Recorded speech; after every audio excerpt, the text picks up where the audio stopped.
പരിശുദ്ധമ്മയുടെ മാധ്യസ്ഥതയിലെ ഈശോയ്ക്ക് സമർപ്പിക്കുന്ന നമ്മൾ ഓരോ ഉടമ്പടി ധ്യാനങ്ങളിലൂടെയും ഞങ്ങൾ തന്നെ ഒത്തിരിയേറെ ഒരു 5-6 ദിവസം ഒരു ധ്യാനം കഴിഞ്ഞാൽ അടുത്ത ഉടമ്പടി ധ്യാനം വരെ എപ്പോഴും ഇങ്ങനെ നിരന്തരം പ്രാർത്ഥിച്ചും കർത്താവ് നൽകുന്ന വചനത്തിൻ്റെ പിറകെ അന്വേഷിച്ചും അതിൻ്റെ അനുഭവതലങ്ങളെ ഓർത്തും ഒക്കെ നിരന്തരമായ ഒരു ഉടമ്പടി ദൈവസാന്നിധ്യ സ്മരണയിലാണ് ജീവിക്കുന്നത്. നിങ്ങൾ ഉടമ്പടി കാലത്ത് ഒരു ഉടമ്പടി സാന്നിധ്യ സ്മരണയിൽ ജീവിക്കണം. ആൾക്കാർക്ക് പറ്റുന്ന ഒരു അബദ്ധം എന്ന് പറയണത് ഇവിടുന്ന് ഉടമ്പടി ചെയ്തു പോകുമ്പോൾ പിന്നീട് നിങ്ങൾ വേവലാതി കൊള്ളുന്നതും നിങ്ങൾ ഇമ്മേഴ്സ്ഡ് ആകണതും എത്ര ശതമാനം നിങ്ങൾക്ക് ദൈവമായിട്ട് ചെയ്ത ഉടമ്പടിയെക്കുറിച്ച് നിങ്ങൾക്ക് തിരിച്ചറിവും ബോധവുമുണ്ട്. അതാണ് എൻ്റെ വിഷയം. അത് ശരിക്കും കാര്യം ഉടമ്പടിയെ ചിലപ്പോൾ മറ്റ് ജീവിത സാഹചര്യങ്ങളും സന്തോഷമായാലും സങ്കടമായാലും ഉത്കണ്ഠയായാലും മറ്റ് വൈകാരിക സാഹചര്യങ്ങൾ ഉടമ്പടിയെ വിഴുങ്ങുന്നൊരവസ്ഥ വരികയും ഞാൻ ഉടമ്പടി എടുത്ത വ്യക്തിയാണ്, ഞാൻ ദൈവവുമായിട്ട് ഉടമ്പടി ജീവിക്കുകയാണ് എന്നുള്ളൊരു ബോധമാണത്. ആ ബോധം ശരിക്കും ആദ്യ 90 ദിവസം മുഴുവനും ആ ബോധത്തിലാണ് നമ്മൾ ജീവിക്കുന്നത്. പക്ഷെ ആ ഒരു ബോധം നിങ്ങൾക്കുണ്ടായില്ലെങ്കിൽ പിന്നെ നിങ്ങളെക്കുറിച്ച് ദൈവത്തിന് ബോധം ഉണ്ടാകണമെന്ന് പറയുന്നതിനകത്ത് ഒരർത്ഥവുമില്ല. നിങ്ങൾ ഉടമ്പടി എടുത്തവരാണ്. ഞാനും ഉടമ്പടി, നമുക്കറിയാം മറ്റ് പ്രെയർ ചെയ്യുന്ന പോലെ ഡംപ് ആൻഡ് ഗോ അല്ല ഇവിടെ. ഡംപ് വെച്ചാൽ നമ്മളൊരു സ്ഥലത്ത് പോയി തിരികെത്തിക്കുന്നു, ഗുഡ് ബൈ പറഞ്ഞ് പിരിയുന്നു, പിന്നെ അത് നമ്മൾ മറന്നു കളയുന്നു അല്ലേ. നമ്മളൊരു സ്ഥലത്ത് പോയി നൊവേന കൂടുന്നു, ആ സമയത്ത് കുറേ പാട്ടൊക്കെ പാടുന്നു, നമ്മൾ അടുത്ത വണ്ടി കയറി പോകുന്നു. പിന്നെ നമ്മൾ ഓർക്കണത് അടുത്ത ചൊവ്വാഴ്ച വ്യാഴാഴ്ച ആകുമ്പോഴാണ് അയ്യോ ഇന്ന് നൊവേന ദിവസമാണല്ലോ എന്ന് ഓർക്കണത്. ഇത് ഒരവസ്ഥയാണ് ഉടമ്പടിക്കുള്ളതെങ്കിൽ നിങ്ങൾ ഉടമ്പടിയിലല്ല. കാര്യം എന്താ, ഉടമ്പടി എപ്പോഴും അറിയാം, it is A bilateral relation. ദൈവമായിട്ട് ഒരു ഉഭയകക്ഷി ജീവിത അവസ്ഥയിലാണ് നമ്മൾ. അപ്പോഴും അതിനൊരു ലീവോ ഒന്നുമില്ല, അതിനൊരു ഫ്രീ ടൈം പോലുമില്ല.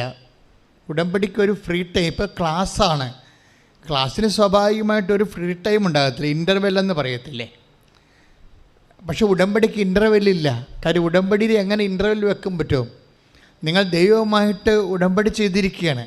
അതുകൊണ്ട് എല്ലാ നിമിഷങ്ങളും തന്നെ നിങ്ങളെ വാക്ക്, പ്രവൃത്തി, വിചാരം, സാക്ഷ്യം അതെല്ലാം ഉടമ്പടിയുടെ ബേസ്മെൻറ്റിലാണ്. ഒരുപക്ഷെ സത്യസന്ധമായിട്ട് ഉടമ്പടി എടുക്കുന്നവർക്ക് എന്നെ കരുത്താണെന്നറിയാവോ? സത്യസന്ധമായിട്ട് ഉടമ്പടി എടുക്കുന്നവർക്ക് എന്നെ കരുത്താ. ആ കരുത്ത് കാണണമെങ്കിൽ ഈ ദിവസങ്ങളിലൊരു സാക്ഷ്യം ഉണ്ടായത്, അതായത് എനിക്ക് ഭയങ്കര ഇഷ്ടപ്പെടാം. റോഷൻ എന്നും പറഞ്ഞൊരാളാണ്, യാക്കോബ സഹോദരനാണ്, കോട്ടയത്ത് നിന്ന്. അതായത് റോഷൻ്റെ സാക്ഷ്യം. റോഷനും ഉണ്ടായ ഒരു കുഞ്ഞ്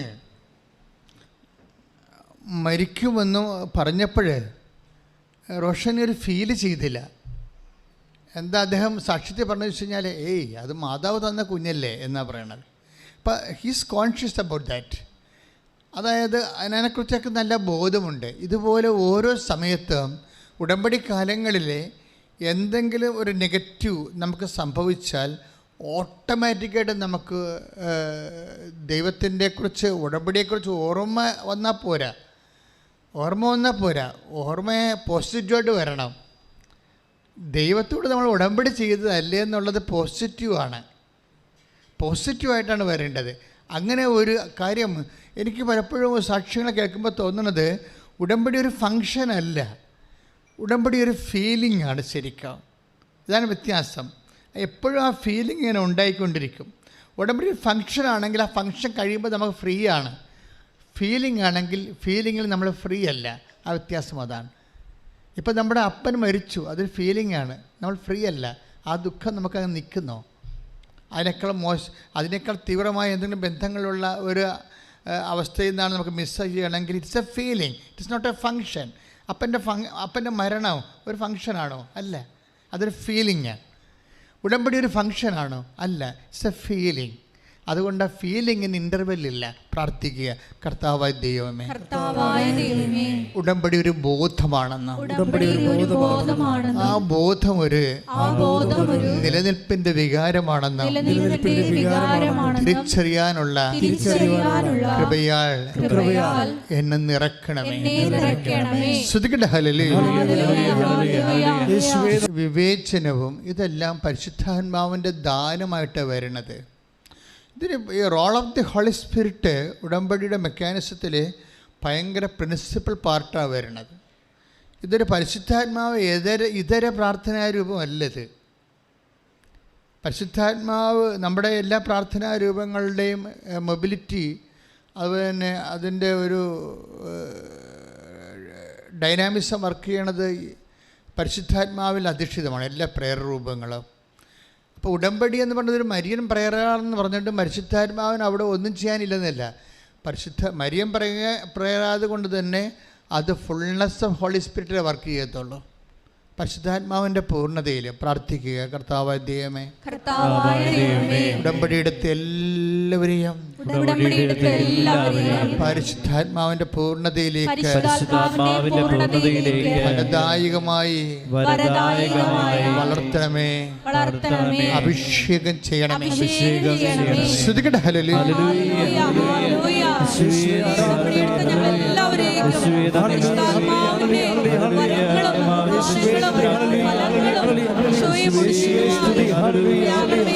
ഇപ്പോഴും തോന്നിയിരിക്കുന്നത് ഈ ഉടമ്പടി എടുക്കുന്ന ഓരോ മക്കളും ബേസിക്കായിട്ട് പ്രേയർ ചെയ്യേണ്ടത് പരിശുദ്ധാത്മാവിൻ്റെ ഫലങ്ങൾക്കല്ല, ദാനങ്ങൾക്കാണ്. ദാനങ്ങളാണ് ഇതിൻ്റെ ബേസിക് എന്ന് പറയുന്നത്. ദാനങ്ങൾ ഉണ്ടെങ്കിൽ മാത്രമേ ഇത് വർക്ക് ചെയ്യത്തുള്ളൂ. നമുക്കറിയാമല്ല, ഇപ്പോൾ വെള്ളം എന്ന് പറയുന്നതാണ് ദാനം. വെള്ളത്തിൻ്റെ ഫലങ്ങളാണ് മീൻ, മറ്റുള്ള തരത്തിലുള്ള ജീവജാലങ്ങളെല്ലാം. പരിശുദ്ധാത്മാവിനെ കുറിച്ച് രണ്ട് വിഷയങ്ങളിലാണ് നമ്മൾ എപ്പോഴും ദാനങ്ങൾ എപ്പോഴും നമ്മൾക്ക് എപ്പോഴും ഉടമ്പടി എടുക്കുന്ന ഓരോ മക്കൾക്കും. ഐസയ 11:2 കർത്താവിൻ്റെ ആത്മാവ് അവൻ്റെ മേൽ ആവസിക്കും, ജ്ഞാനത്തിൻ്റെയും വിവേകത്തിൻ്റെയും ആത്മാവ് എന്ന് പറഞ്ഞ് കർത്താവിൻ്റെ ആത്മാവ് അവൻ്റെ മേൽ ആവസിക്കും. എന്തെല്ലാം ആത്മാവാണ്? എന്തിൻ്റെ ആത്മാവാണ്? ജ്ഞാനത്തിൻ്റെയും വിവേകത്തിൻ്റെയും ആത്മാവ്. അപ്പം ജ്ഞാനം എന്ന് പറയുമ്പോൾ ഒരു അനുഭവജ്ഞാനമാണ്, തിയറി മാത്രമല്ല പ്രയോഗം കൂടിയുണ്ട്. തിയറി ആണെങ്കിൽ സൈദ്ധാന്തിക ജ്ഞാനമാണ്, അറിവാണ്. അതിൻ്റെ പേര് അറിവെന്നാണ്, ജ്ഞാനമല്ല. ജ്ഞാനം മീൻസ് അത് നോളജല്ല, വിസ്ഡമാണ്. വിസ്ഡം എന്ന് പറയുമ്പോൾ പ്രായോഗികമായ ജ്ഞാനമാണ്, അനുഭവജ്ഞാനമാണ്. അപ്പോൾ ഉടമ്പടി എടുക്കുമ്പോൾ ഉടമ്പടിയിൽ വിസ്ഡമാണ് വരേണ്ടത്. എന്ന് വെച്ച് കഴിഞ്ഞാൽ നമ്മളുടെ ഇതിനെക്കുറിച്ചുള്ള ഇപ്പം ഞങ്ങൾ സൈദ്ധാന്തിക ജ്ഞാനമല്ല ഇവിടുന്ന് തരണത്. നിങ്ങൾക്ക് കിട്ടുന്നത് എന്താണ്? സാക്ഷ്യം. ഞങ്ങൾ സിദ്ധാന്തം തരുമ്പോൾ നിങ്ങൾക്ക് കിട്ടുന്നത് എന്താണ്? സാക്ഷ്യം. സാക്ഷ്യം അനുഭവിച്ച വ്യക്തികൾ സ്വാഭാവികമായിട്ട് നൽകേണ്ടത് എന്താണ്? വിസ്ഡമാണ് നൽകേണ്ടത്, അനുഭവജ്ഞാനമാണ് നൽകേണ്ടത്. ഞങ്ങൾ നൽകിയിട്ടുള്ള സിദ്ധാന്തം, തിയറി നിങ്ങൾ കൊണ്ടുപോയി ഫീൽഡിൽ പ്രാക്ടിക്കലായിട്ട് അത് പ്രയോഗിച്ച് നോക്കിയപ്പോൾ നിങ്ങൾക്കത് കറക്റ്റായിട്ട് റൈറ്റായിട്ട് വരികയും നിങ്ങൾക്ക് നിങ്ങളുടെ ക്ലേശമോ രോഗമോ ഒക്കെ മാറുകയും ചെയ്യുമ്പോൾ when we present in the platform അത് വിസ്ഡത്തിൽ നിന്നാണ് വരേണ്ടത്. അല്ലാതെ ജോലി കിട്ടി, വീട് കിട്ടി, വിവാഹം നടന്നു എന്നൊക്കെ പറഞ്ഞ് ഇങ്ങനെ പട്ടിക അവതരിപ്പിക്കുകയല്ല. അതൊരു വിസ്ഡം വേണം അവിടുന്ന്. നിങ്ങളത് എങ്ങനെയാണ് ആ ഉടമ്പടി പ്രയോഗിച്ചത്? ഇപ്പോൾ അദ്ദേഹം പറഞ്ഞു കേട്ടില്ലേ, അതായത് ആ കുഞ്ഞിൻ്റെ ഒരു തകർച്ച വന്നപ്പോൾ ഡോക്ടർ എടുത്ത് കളയണമെന്നാണ് പറഞ്ഞത്. ഡോക്ടർ എടുത്ത് കളയണമെന്ന് പറഞ്ഞപ്പോൾ ഈ മനുഷ്യൻ പറഞ്ഞ് അങ്ങനെ സംഭവിക്കുന്നില്ല. എന്താ കാരണം? ഞങ്ങളത് ഉടമ്പടി ചെയ്തതാണ്, മാതാവ് തന്ന കുഞ്ഞാണ്. അതാണ് ബോധമെന്ന് പറയണത്. ആ ഒരൊറ്റ വിഷയത്തിൽ തന്നെയാണ് ആ കുഞ്ഞ് സർവൈവ് ചെയ്യണത്. അദ്ദേഹത്തിൻ്റെ ഒരു ഉടമ്പടി ബോധമുണ്ടത്. ഞാനത് പറഞ്ഞു തന്നില്ല, ഇറ്റ്സ് എ ഫീലിംഗ്. ഉടമ്പടി മീൻസ് എൻ അവെയർനെസ്. ഉടമ്പടി ബോധം. ഞാൻ ഉടമ്പടി ചെയ്താണ് അമ്മയുമായിട്ട് കഴിഞ്ഞ കൊല്ലം ഇതുപോലെ ഒരു 2 കൊല്ലം മുമ്പ് ഒരു സാക്ഷ്യം ഉണ്ടായി. സാക്ഷ്യത്തിൻ്റെ ഒരു പയ്യൻസ് ഭയങ്കര വെള്ളമടിയായിരുന്നു. അപ്പോൾ അവൻ്റെ പെങ്ങളെ കെട്ടിച്ചു വിട്ട വീട്ടിൽ നിന്ന് ആ പെങ്ങളുടെ വീട്ടിൽ കുറേ പ്രോബ്ലംസ് ഉണ്ടായപ്പോൾ അവൾ വന്ന് ഇവിടെ ഉടമ്പടി ചെയ്തപ്പോൾ അവൾ ഉടമ്പടി ചെയ്ത് അവരുടെ വീട്ടിലെ പ്രശ്നത്തിനാണ്, അതായത് പെങ്ങളെ കെട്ടിച്ച് വീട്ടിലെ പ്രശ്നത്തിന് ഉടമ്പടി ചെയ്തിരിക്കുന്നത്. പക്ഷേ ആങ്ങളെ ഇങ്ങനെ വെള്ളം അടിച്ച് വീട്ടുകാർക്കൊക്കെ പ്രശ്നം ഉണ്ടാക്കുന്ന കാരണം അവൾ ആങ്ങളുടെ കാര്യവും ഉടമ്പടി വെച്ചിട്ടുണ്ട്. പക്ഷേ ഉടമ്പടി വെച്ചതല്ല, അങ്ങനെ നിങ്ങൾക്കങ്ങനെ ഒത്തിരി പേര് നിങ്ങളങ്ങനെ വെക്കും. പക്ഷേ എന്താ പ്രശ്നം വെച്ചാൽ കുറച്ച് കഴിഞ്ഞിട്ട് ഒരു ദിവസം കഴിഞ്ഞപ്പോൾ കൂട്ടുകാരത്തി ഇവളെ വിളിച്ചു. കൂട്ടുകാരത്തി ഇവളെ വിളിച്ചും പറഞ്ഞ്, നീ അറിഞ്ഞില്ലേ, എന്താണെന്ന് പറ, എന്താണെന്ന് ചോദിച്ചു. അപ്പോഴിവളൊരു പമ്മി. അപ്പോൾ അവൾ അറിഞ്ഞിട്ടില്ല, ഫസ്റ്റ് ടൈമാണ് കേൾക്കാൻ പോണത്. അപ്പോൾ അവൾക്ക് കേൾക്കാൻ പറ്റുന്ന കാര്യമല്ല പറയാൻ പോണത്. കാര്യം ഇവളുടെ ആങ്ങളയെ ബൈക്കിൽ പോയപ്പോൾ കാറിടിച്ചു. അപ്പോൾ അത് വളരെ സീരിയസ് ആയിപ്പോയി. ആൾ ICUവിലാണ്, വെന്റിലേറ്ററിലാണ്. പക്ഷേ ഇവളിത് നീ കാര്യം പറയാൻ പറഞ്ഞ് ആങ്ങളെ വണ്ടി ഇടിച്ചു എന്ന് പറഞ്ഞു. വണ്ടി കണ്ടിട്ട് ആൾക്കാർ പറയണത് അത് വളരെ മോശമായ രീതിയാണ് പറയണത്, കണ്ടവരാണ് എന്നോട് പറയണമെന്ന് പറഞ്ഞു. ആങ്ങളെ ഹോസ്പിറ്റലിൽ കൊണ്ടുപോയെന്ന് പറഞ്ഞു. പക്ഷേ എടുത്ത ശ്വാസത്തിൽ ഫസ്റ്റായിട്ട് ബ്രീതിൽ ഇവളെന്നാ പറയുന്നത് അറിയാമോ, അങ്ങനെ ഒന്നും സംഭവിക്കത്തില്ല എന്നാ പറയണത്. അവന് ഒന്നും സംഭവിക്കത്തില്ല. എന്താ കാര്യം? അവൻ്റെ കാര്യം ഞാൻ അമ്മനെ ഏൽപ്പിച്ചിട്ടുണ്ടെന്നാണ്. Praise the Lord. ഇതാണ് ഉടമ്പടി അവയർനെസ് എന്ന് പറയണത്. അങ്ങനെ ഒന്നും സംഭവിക്കത്തില്ല, അവനൊന്നും സംഭവിക്കത്തില്ല. കാര്യം എന്താണ്? അവൻ്റെ കാര്യം ഞാൻ അമ്മനെ ഏൽപ്പിച്ചിട്ടുണ്ടെന്ന് പറയും. കാര്യം അവൻ്റെ കാര്യം, അവൻ്റെ മദ്യപാനം മാറാൻ വേണ്ടി അമ്മയോട് അവൾ ഉടമ്പടി വെച്ചിട്ടുണ്ട്. പക്ഷേ അങ്ങനെ പല കാര്യവും പട്ടികയിൽ പല കാര്യം വെച്ച പോലെ കാഷ്വലായിട്ടൊരു സാധനം കുത്തിക്കയറ്റിയതല്ല ഈ സംഭവം. അതാണ് ഈ ഉടമ്പടി എടുക്കണമല്ല പ്രശ്നം. നിങ്ങൾ എടുക്കുമ്പോൾ വാട്ട് ഫീലിംഗ് യു ഹാവ്, നിങ്ങൾ എന്ത് ബോധമാണ് നിങ്ങൾക്കുണ്ടത്, അതാണ് ഞാൻ പറയുന്നത്. ഒക്കട്ടെ എന്ന് പറഞ്ഞ് ഇപ്പോൾ 5 കാര്യം 6 കാര്യം വെക്കാമല്ലോ, അതിലൊരു കാര്യം ഇതും കൂടി ആയിക്കോട്ടെ എന്ന് പറഞ്ഞ് അങ്ങനെ വെച്ചാൽ അങ്ങനെ വരുമ്പോൾ ഉണ്ടാകുന്ന പ്രോബ്ലം, നിങ്ങൾക്ക് ഒരു മുടന്തം വിശ്വാസത്തിലാണല്ലോ ഇത് ചെയ്യണത്. അങ്ങനെ ഒരെണ്ണമെങ്കിലും അങ്ങനെ ഒരു ചത്ത ഉടമ്പടി വെച്ചാൽ ആ ഉടമ്പടി ഒരു വിഷയമെങ്കിലും ചത്ത ഉടമ്പടി വെച്ച് കഴിഞ്ഞു. ചത്തതെന്ന് വെച്ച് കഴിഞ്ഞാൽ നിങ്ങൾക്ക് അത്ര കണ്ട് you are not serious about that. ആ വിഷയം നടന്നാൽ കൊള്ളാം, നടന്നില്ലെങ്കിലും കൊള്ളാം എന്ന് നിങ്ങൾ വെച്ചിരിക്കുകയാണ്. നടന്നേ മതിയാവൂ എന്നൊന്നുമില്ല. അങ്ങനെ ഒരെണ്ണം ഇതിനകത്ത് കയറ്റി വെച്ചിട്ടുണ്ടെങ്കിൽ അതാണ് ചത്ത ഉടമ്പടി എന്ന് പറയണത്.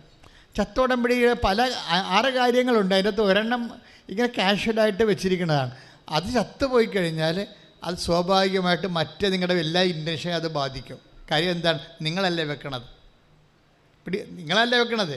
അതായത് അത്ര കണ്ട് ദൈവത്തിൽ ഒക്കട്ടെ എന്നുള്ള മുടന്തം വിശ്വാസമുള്ള നിങ്ങളാണ് ആ ഒരു സാധനം വെച്ചിരിക്കുന്നത്. ആ ആൾ തന്നെയല്ല മറ്റഞ്ചെണ്ണം വെച്ചിരിക്കുന്നത്. അപ്പോൾ അത് അടിസ്ഥാനപരമായ ഉടമ്പടി, അടിയന്തരമായ ഉടമ്പടിയാണെങ്കിലും ഇതുപോലെയുള്ള അലവരാതി കാര്യങ്ങൾ കിട്ടിയാൽ ഊട്ടിയെന്നൊക്കെ ഞാൻ പറയുന്നത് ഇടയ്ക്ക്. അതുപോലെ ഒരു ഗാംബ്ലിംഗ് ആയിട്ട് ഒക്കട്ടെന്നും പറഞ്ഞ് ഒരു സാധനം ഉടമ്പടി വെച്ചിട്ടുണ്ടെങ്കിൽ ആ ഒക്കട്ട സാധനം തന്നെയായിരിക്കും എല്ലാത്തിനെയും ബാധിക്കുന്നത്. അങ്ങനെ ഒരിക്കലും ഉടമ്പടി ചെയ്യരുത്. നിങ്ങൾക്ക് വെച്ചില്ലേ കുഴപ്പമില്ല, 0 പോയിൻ്റ് ഇട്ട് വെച്ചാൽ മതി. വെക്കുന്ന കാര്യങ്ങൾ നിങ്ങൾക്ക് പക്കയായിരിക്കണം. അതിനെക്കുറിച്ച് ഭയങ്കര അത് ഇല്ലാതെ നിങ്ങൾക്ക് സർവൈവ് ചെയ്യാൻ പറ്റാത്ത രീതിയിൽ നിങ്ങൾ സീരിയസ് ആയിരിക്കണം. ശ്രദ്ധിക്കട്ടെ. ഹല്ലേലൂയ, പരമദിവ്യകാരുണ്യത്തിന് എനിക്കൊരു പ്രിപ്പറേറ്ററി പ്രെയർ നല്ലതാണെന്ന് തോന്നണം. ഉടമ്പടി കാര്യം, ഉടമ്പടി പരിശുദ്ധാത്മ ദാനങ്ങളിലാണ് ഇതിങ്ങനെ വർക്ക് ചെയ്ത് പോണത്. ദാനങ്ങൾ അതിപ്പോൾ 1 കൊറിന്ത്യർ 12:8 കൂടുതൽ ദാനങ്ങളെക്കുറിച്ച് വെളിപ്പെടുത്തുന്നുണ്ട്. ഇതൊക്കെ നമുക്ക് ആവശ്യമായ രീതിയിൽ ആരാധനയ്ക്ക് പ്രാർത്ഥിച്ചിട്ട് ഈ ദാനങ്ങൾ സ്വീകരിക്കുന്നൊരു സമയമാണ്. 1 കൊരിന്ത്യർ 11:8 ശ്രദ്ധിക്കട്ടെ. ഹല്ലേലൂയ.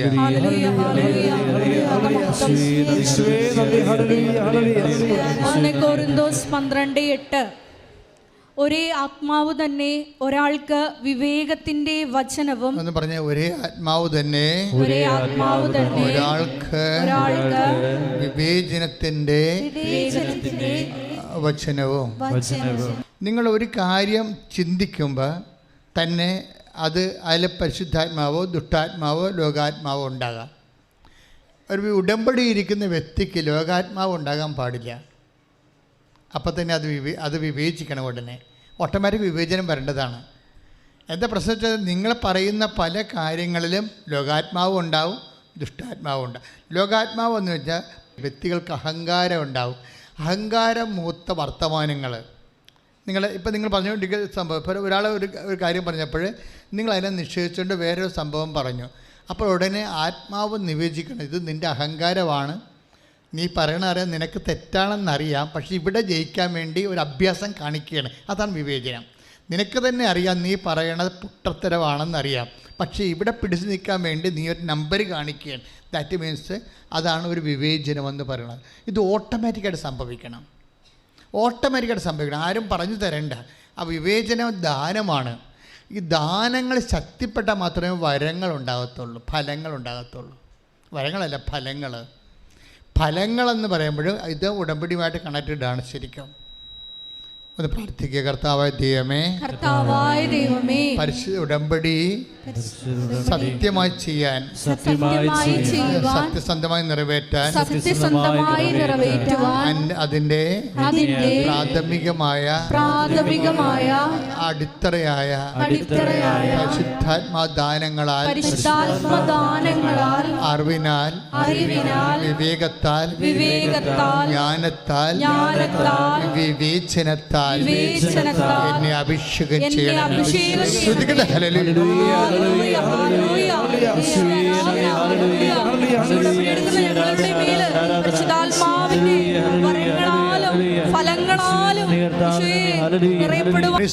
ഞാൻ അച്ഛൻ ആദ്യമേ പറഞ്ഞത് എന്താണ്?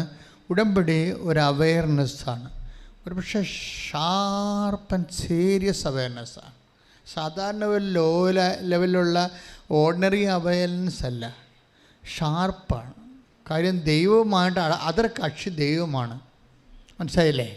അതിൻ്റെ പ്രശ്നം നിങ്ങളുടെ വീട്ടിൽ ഒരാൾ വരുന്നു വിചാരിച്ചോ. നിങ്ങളുടെ വീട്ടിൽ ഒരാൾ വരുന്നു, അയൽവാസി വരുന്നു. നമുക്കറിയാം അയൽവാസിയെക്കുറിച്ചുള്ള അവയർനെസ്സിനെ കൊണ്ട്. അപ്പോൾ അതപ്പോൾ നിങ്ങൾ അടുക്കളയിൽ നിൽക്കുന്ന പടത്തിന് നിൽക്കും, അവൾ എങ്ങനെ കറങ്ങി തിരിഞ്ഞ് അടുക്കള വന്നോളൂ എന്ന് വിചാരിക്കും. അല്ലേ കറക്റ്റേ?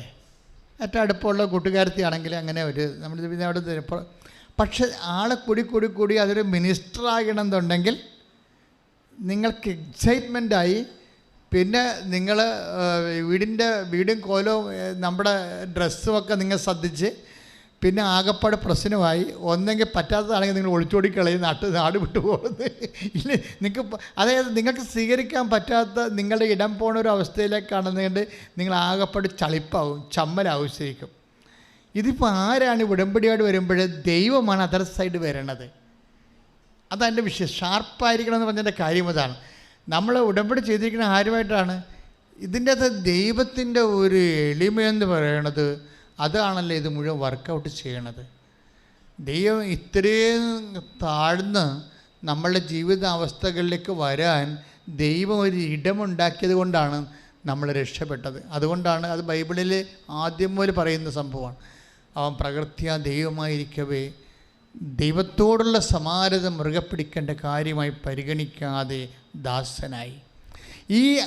അതുകൊണ്ട് സമാന്തരമായിട്ട് ദൈവമായിട്ടാണ് ഉടമ്പടി ചെയ്തിരിക്കുന്നത് കൊണ്ട് തന്നെ നമ്മളും ദാസൻ്റെ ലെവലിലേക്ക് റീസെറ്റ് ചെയ്യണം. ശരിക്കും എളിമ, വിനയം, വിശ്വസ്തത, കാര്യം ഇതെല്ലാം കുറേ ഗുണങ്ങളുണ്ട്. പരിശുദ്ധാത്മാവിൻ്റെ നിലവാരമുള്ള സാക്ഷ്യങ്ങളാണ് ഉടമ്പടി എന്ന് വരേണ്ടത്. അല്ല നിങ്ങൾ പറയുന്ന ലിറ്റിൽ സാക്ഷ്യം, ചെറിയ സാക്ഷ്യങ്ങളാണ്. ഇന്നലെ ഒരു ചേച്ചി ഇവിടെ വന്ന് സാക്ഷ്യം പറഞ്ഞു. അപ്പോൾ സാക്ഷ്യം എന്ന് പറയുമ്പോൾ ആ സാക്ഷ്യം തിരഞ്ഞെടുത്തൽ വന്ന മിസ്റ്റേക്കാണ്. സാക്ഷ്യം അത് ഉടമ്പടി സാക്ഷ്യം അല്ല. അത് ചുമ്മാ പൈപ്പിൻ്റെ ചവിട്ടിൽ നിന്ന് അങ്ങോട്ടും ഇങ്ങോട്ടും ചേച്ചിമാർക്ക് പറയാൻ പറ്റിയ എന്തൊരു സംഭവമാണ്. അതിങ്ങനെ നാണം കിട്ടുപോയി അത് കേട്ടപ്പോൾ. വെച്ച് കഴിഞ്ഞാൽ എന്താ സംഭവിച്ചത്? അവർ പറഞ്ഞ സാക്ഷ്യത്തിലേ ഉള്ളൂ. അവർക്ക് ജോലിയില്ലായിരുന്നു, അത് ചെറിയ ജോലിയാണ്. അപ്പോൾ ഭർത്താവിൻ്റെ ജോലി സ്ഥലത്ത് ആ കെട്ടിടത്തിൽ തന്നെ അവർക്ക് ജോലി കിട്ടി. പിന്നെ അവരെന്താ പറഞ്ഞതെന്ന് വെച്ച് കഴിഞ്ഞാൽ 3 ഓപ്പറേഷൻ ഭർത്താവിന് ഒരുമിച്ച് വന്നു. അപ്പോൾ അത് ഒരുമിച്ച് 3 ചെയ്യണമെന്ന് ഞങ്ങൾ ഡോക്ടറോട് പറഞ്ഞപ്പോൾ 3 ചെയ്യാമെന്ന് ഡോക്ടർ ഏറ്റു. അപ്പം ഞങ്ങളുടെ പൈസ ചോദിച്ചപ്പോൾ ഡോക്ടർ ഓപ്പറേഷൻ കഴിഞ്ഞിട്ട് ബില്ല് വന്നപ്പോൾ ഞങ്ങളുടെ കാശില്ലാഞ്ഞ് എന്ത് വിഡ്ഢിത്തരമാണ്. 3 ഓപ്പറേഷൻ ചെയ്യണമെന്ന് ഇവർ അങ്ങോട്ട് പറഞ്ഞിരിക്കുകയാണ്. അത് 3 ചെയ്യാമെന്ന് ആശുപത്രിക്കാർ പറഞ്ഞിരിക്കുകയാണ്. ബില്ല് വന്നപ്പോൾ കാശില്ലെന്ന് കൊടുക്കാൻ. ഇങ്ങനെയൊക്കെയുള്ള വിഡ്ഢിത്തരങ്ങളൊക്കെ വന്ന് ഇവിടെ ഇന്നലെ പറഞ്ഞതാണ്. എനിക്കാണെങ്കിൽ ഞാൻ അവ പിടിച്ചു ചേർത്ത് ശരിക്കും പൂച്ച വിട്ടത്. അച്ഛാ അതെന്താ പ്രശ്നം? നിങ്ങൾക്ക് ഉടമ്പടിയെക്കുറിച്ച് വ്യക്തതയില്ലെങ്കിൽ ഇതുപോലെയുള്ള കിണറ്റിൻ ചവിട്ടി പറയാൻ പറ്റിയ പെൺവർത്തമാനങ്ങളായി സാക്ഷ്യം അധപ്പതിക്കും. അതാണ് പ്രശ്നം. അതുകൊണ്ടാണ് ഞാൻ നിങ്ങളോട് ഉടമ്പടിയുടെ റെലം പറയണത്. എൻ്റെ കാര്യം ഉടമ്പടി എന്ന് പറഞ്ഞാൽ അതിനൊരു വേറെ ഒരു ലെവൽ പ്രാർത്ഥനയാണത്. അതുകൊണ്ടാ വെച്ചാൽ നമുക്കറിയാമല്ലോ, മെറിറ്റ് ആൻഡ് ഡീമെറിറ്റ്സ് ആയിട്ടാണ് ദൈവം ലോകത്തിലുള്ള എല്ലാം തിരിച്ചിരിക്കുന്നത്. മെറിറ്റ് ഉണ്ടെങ്കിൽ തീർച്ചയായിട്ടും നമുക്ക് ഉടമ്പടി ചെയ്യേണ്ട കാര്യമില്ല. മെറിറ്റ് ആൻഡ് ഡീമെറിറ്റ്സ് ബൈബിള് വിഷയങ്ങൾ തിരിക്കണത് മെറിറ്റ് ആൻഡ് ഡീമെറിറ്റ്സ് ആയിട്ടാണ്. എന്ന് വെച്ച് കഴിഞ്ഞാൽ യോഗ്യതയും അയോഗ്യതയും. ആ വിഷയത്തിന് അയോഗ്യമാണെങ്കിൽ മാത്രമേ നിങ്ങൾ ഉടമ്പടി ചെയ്യേണ്ട കാര്യമുള്ളൂ. യോഗ്യമാണെങ്കിൽ ചുമ്മാ ബ്ലെസ്സിങ്സിൻ്റെ ആവശ്യമേ ഉള്ളൂ. അത് ഉടമ്പടി ആവശ്യമില്ല. അത് വേന കൂടിയാൽ, ജവമാല ചെല്ലിയാൽ, വീട്ടിലിരുന്ന് വേറെ എന്ത് പ്രാർത്ഥന കൂടിയാലും മതി. കൃത്യമായും പറഞ്ഞ മനസ്സിലായല്ലേ? അത് വളരെ സീരിയസ് വിഷയമാണ്. അതായത് ബൈബിൾ വിഷയങ്ങളെ തിരിക്കുന്ന രണ്ടായിട്ടാണ്, മെറിറ്റ്സ് ആൻഡ് ഡീമെറിറ്റ്സ്. എന്ന് വെച്ച് കഴിഞ്ഞാൽ നിങ്ങൾക്ക് യോഗ്യതയുള്ള വിഷയം, നിങ്ങൾക്ക് യോഗ്യതയില്ലാത്ത വിഷയം. യോഗ്യതയില്ലാത്ത വിഷയം ഇപ്പോൾ നിങ്ങളിപ്പോൾ ഡോക്ടർ പറയണ ഇത് ഓപ്പറേഷൻ ചെയ്യാൻ പറ്റത്തില്ല. ഇപ്പോൾ കഴിഞ്ഞ ദിവസങ്ങളിൽ ടോം ഫിലിപ്പ് എന്നും പറഞ്ഞൊരു മകൻ്റെ സാക്ഷ്യം ഉണ്ടായിരുന്നു. ടോം ഫിലിപ്പിന് കുറച്ച് നാളായിട്ട് മക്കളില്ല. പിന്നെ മക്കളെ കിട്ടിയപ്പോൾ അയാൾക്ക് ഭയങ്കര സന്തോഷമായി. 2 മക്കളെ കിട്ടി ഒരുമിച്ച്. പെട്ടെന്ന് വൈഫ് പ്രഗ്നൻ്റ് ആയപ്പോൾ ഉടമ്പടി എടുത്തു കഴിഞ്ഞ് സംഭവിച്ചതാണ്. അപ്പോൾ അത് കഴിഞ്ഞിട്ടാണ് ഇവർ ഉടമ്പടി എടുത്തിരിക്കുന്നത്. അതായത് ഈ മക്കളില്ലാതിരുന്നിട്ട് അവർക്ക് പെട്ടെന്ന് ഒരു 3 കൊല്ലം കഴിഞ്ഞപ്പോൾ അവർക്ക് മക്കളെ കിട്ടിയപ്പോൾ പെട്ടെന്ന് ഒരു ഗർഭപാത്രത്തിൽ 2 കുഞ്ഞുങ്ങൾ കഴിയപ്പോൾ ഇവർക്ക് നല്ല പക്ക സന്തോഷമായി. അപ്പോഴവരങ്ങനെ ജീവിച്ച് വരുന്ന സമയത്ത് പെട്ടെന്ന് ഒരു കുഞ്ഞ് വയറ്റിൽ കിടന്ന് മരിച്ചുപോയി കഴിഞ്ഞപ്പോൾ പിന്നെ അതവിടെ മരിച്ച് കിടക്കുകയാണ്. മറ്റേ കുഞ്ഞ് അവിടെ ജീവിച്ചിരിപ്പുണ്ട് ഗർഭപാത്രത്തിൽ. അതാണ് ടോം ഫിലിപ്പിൻ്റെ സാക്ഷ്യം. എരുമേലിക്കാരനാണ്. അപ്പോഴേ കുറച്ച് കഴിഞ്ഞപ്പോൾ ഒരു കുട്ടി മരിച്ചു പോയത് ഡോക്ടർ പറഞ്ഞു. അപ്പോഴേ ഇവർക്ക് ഭയങ്കര സങ്കടമായിപ്പോയി. അപ്പം സങ്കടമല്ല പ്രശ്നം, ഈ മരിച്ച കുഞ്ഞ് വയറ്റിൽ കിടക്കുകയാണ്. മറ്റേ കുഞ്ഞ് അവിടെ ജീവിച്ചിരിപ്പുണ്ട്. വൈദ്യശാസ്ത്രം എന്ത് പറയും? ഡോക്ടർ പറഞ്ഞു, ഈ കുട്ടി മരിച്ചില്ലേ, മറ്റേ കുഞ്ഞ് മരിച്ചില്ലേ. അപ്പോൾ സ്വാഭാവികമായിട്ട് കുറച്ച് കഴിയുമ്പോൾ ആ മരിച്ച കുഞ്ഞിൻ്റെ ബ്ലഡ് 2 ഒരേ സർക്കുലേഷനാണല്ലോ. ആ ബ്ലഡ് മോശം ബ്ലഡല്ലേ, അത് ചത്ത കൊച്ചിൻ്റെ ബ്ലഡ് ഈ കുട്ടിയിലേക്ക് പ്രവേശിക്കാൻ സാധ്യതയുണ്ട്. അപ്പം അങ്ങനെ വരുമ്പോൾ ഈ കുട്ടി ചിലപ്പോൾ ബ്രെയിനായിട്ട് ഓർമ്മ ഈ തലവിലെ പിള്ളേർ, അതുപോലെ തന്നെ ഓർമ്മയില്ലാത്ത കുട്ടികൾ, സംസാരിക്കാൻ ശേഷിയില്ലാത്തത്, ആന്തരിക അവയവങ്ങൾ ഡാമേജായ കുട്ടിയായിട്ടായിരിക്കും അടുത്ത 2ാമത്തെ കുഞ്ഞും. ഇപ്പം ഒന്നെങ്കിൽ മരിക്കും, പുറത്ത് വരികയാണെങ്കിൽ അതിന് അംഗവൈകല്യങ്ങളും പല പ്രശ്നങ്ങളും ഉണ്ടാകുമെന്ന് പറയും. അപ്പോഴേ ഈ ടോം ഫിലിപ്പ് എന്നാ ചെയ്തിരിക്കണത്, അദ്ദേഹം അപ്പോഴാണ് വന്ന് ഉടമ്പടി ചെയ്യണത്. കാര്യം ഒരു കുഞ്ഞ് മരിച്ചുപോയി, ഭാര്യയുടെ വയറ്റിൽ കിടപ്പുണ്ട്. അപ്പോൾ അടുത്ത കുഞ്ഞ് ഓപ്പറേറ്റ് ചെയ്ത് മാറ്റണമെന്നാണ് ഡോക്ടർ പറയണത്. പറയണത്. അപ്പം അങ്ങനെ മാറ്റുമ്പോൾ പിന്നീട് ഗർഭം ധരിക്കണമൊക്കെ കുറച്ച് കോംപ്ലിക്കേറ്റഡ് വിഷയമാണ്. അപ്പോൾ ഇവിടെ ഈ മനുഷ്യനെ ഉടമ്പടി ചെയ്ത് കഴിഞ്ഞപ്പോൾ അദ്ദേഹം എന്നെ വന്ന് ഈ എമർജൻസി കേസ് ഞാൻ കാണുമല്ലോ, അതെന്താ കാരണം ഇതാണ്, ഇതുപോലുള്ള കേസ് പറഞ്ഞുകൊണ്ടാണ്. അപ്പോൾ എന്നോട് പറഞ്ഞ് എന്നാ ചെയ്യണമെന്ന് വെച്ചാൽ ഡോക്ടർ പറഞ്ഞത് അതിനെക്കൂടി എടുത്ത് കളയണമെന്നാണ് പറഞ്ഞത്. അല്ലെങ്കിൽ ആ ചത്ത കൊച്ചിൻ്റെ ബ്ലഡ് ഇങ്ങോട്ട് കയറാൻ സാധ്യതയുണ്ട്. അങ്ങനെയെങ്കിൽ ഇത് ഈ കുട്ടി കൊളാപ്സായി പോകും, വൈഫിനും കുഴപ്പമുണ്ടാകും എന്നൊക്കെയാണ് പറയണത്. അപ്പം ഞാനത് ഉടനെ ഉടമ്പടി എടുത്ത് കഴിച്ചിട്ടല്ലേ കാണുന്നത്. അപ്പം ഞാൻ ഉടനെ ഞാൻ കൂളായിട്ട് പറഞ്ഞു, ഉടമ്പടി തൈലം വയറ്റിൽ പുരട്ടി കൊടുക്കാൻ പറഞ്ഞു. അത്രയേ ഉള്ളൂ, വേറെ ഒരു സൊല്യൂഷനും ഇല്ല.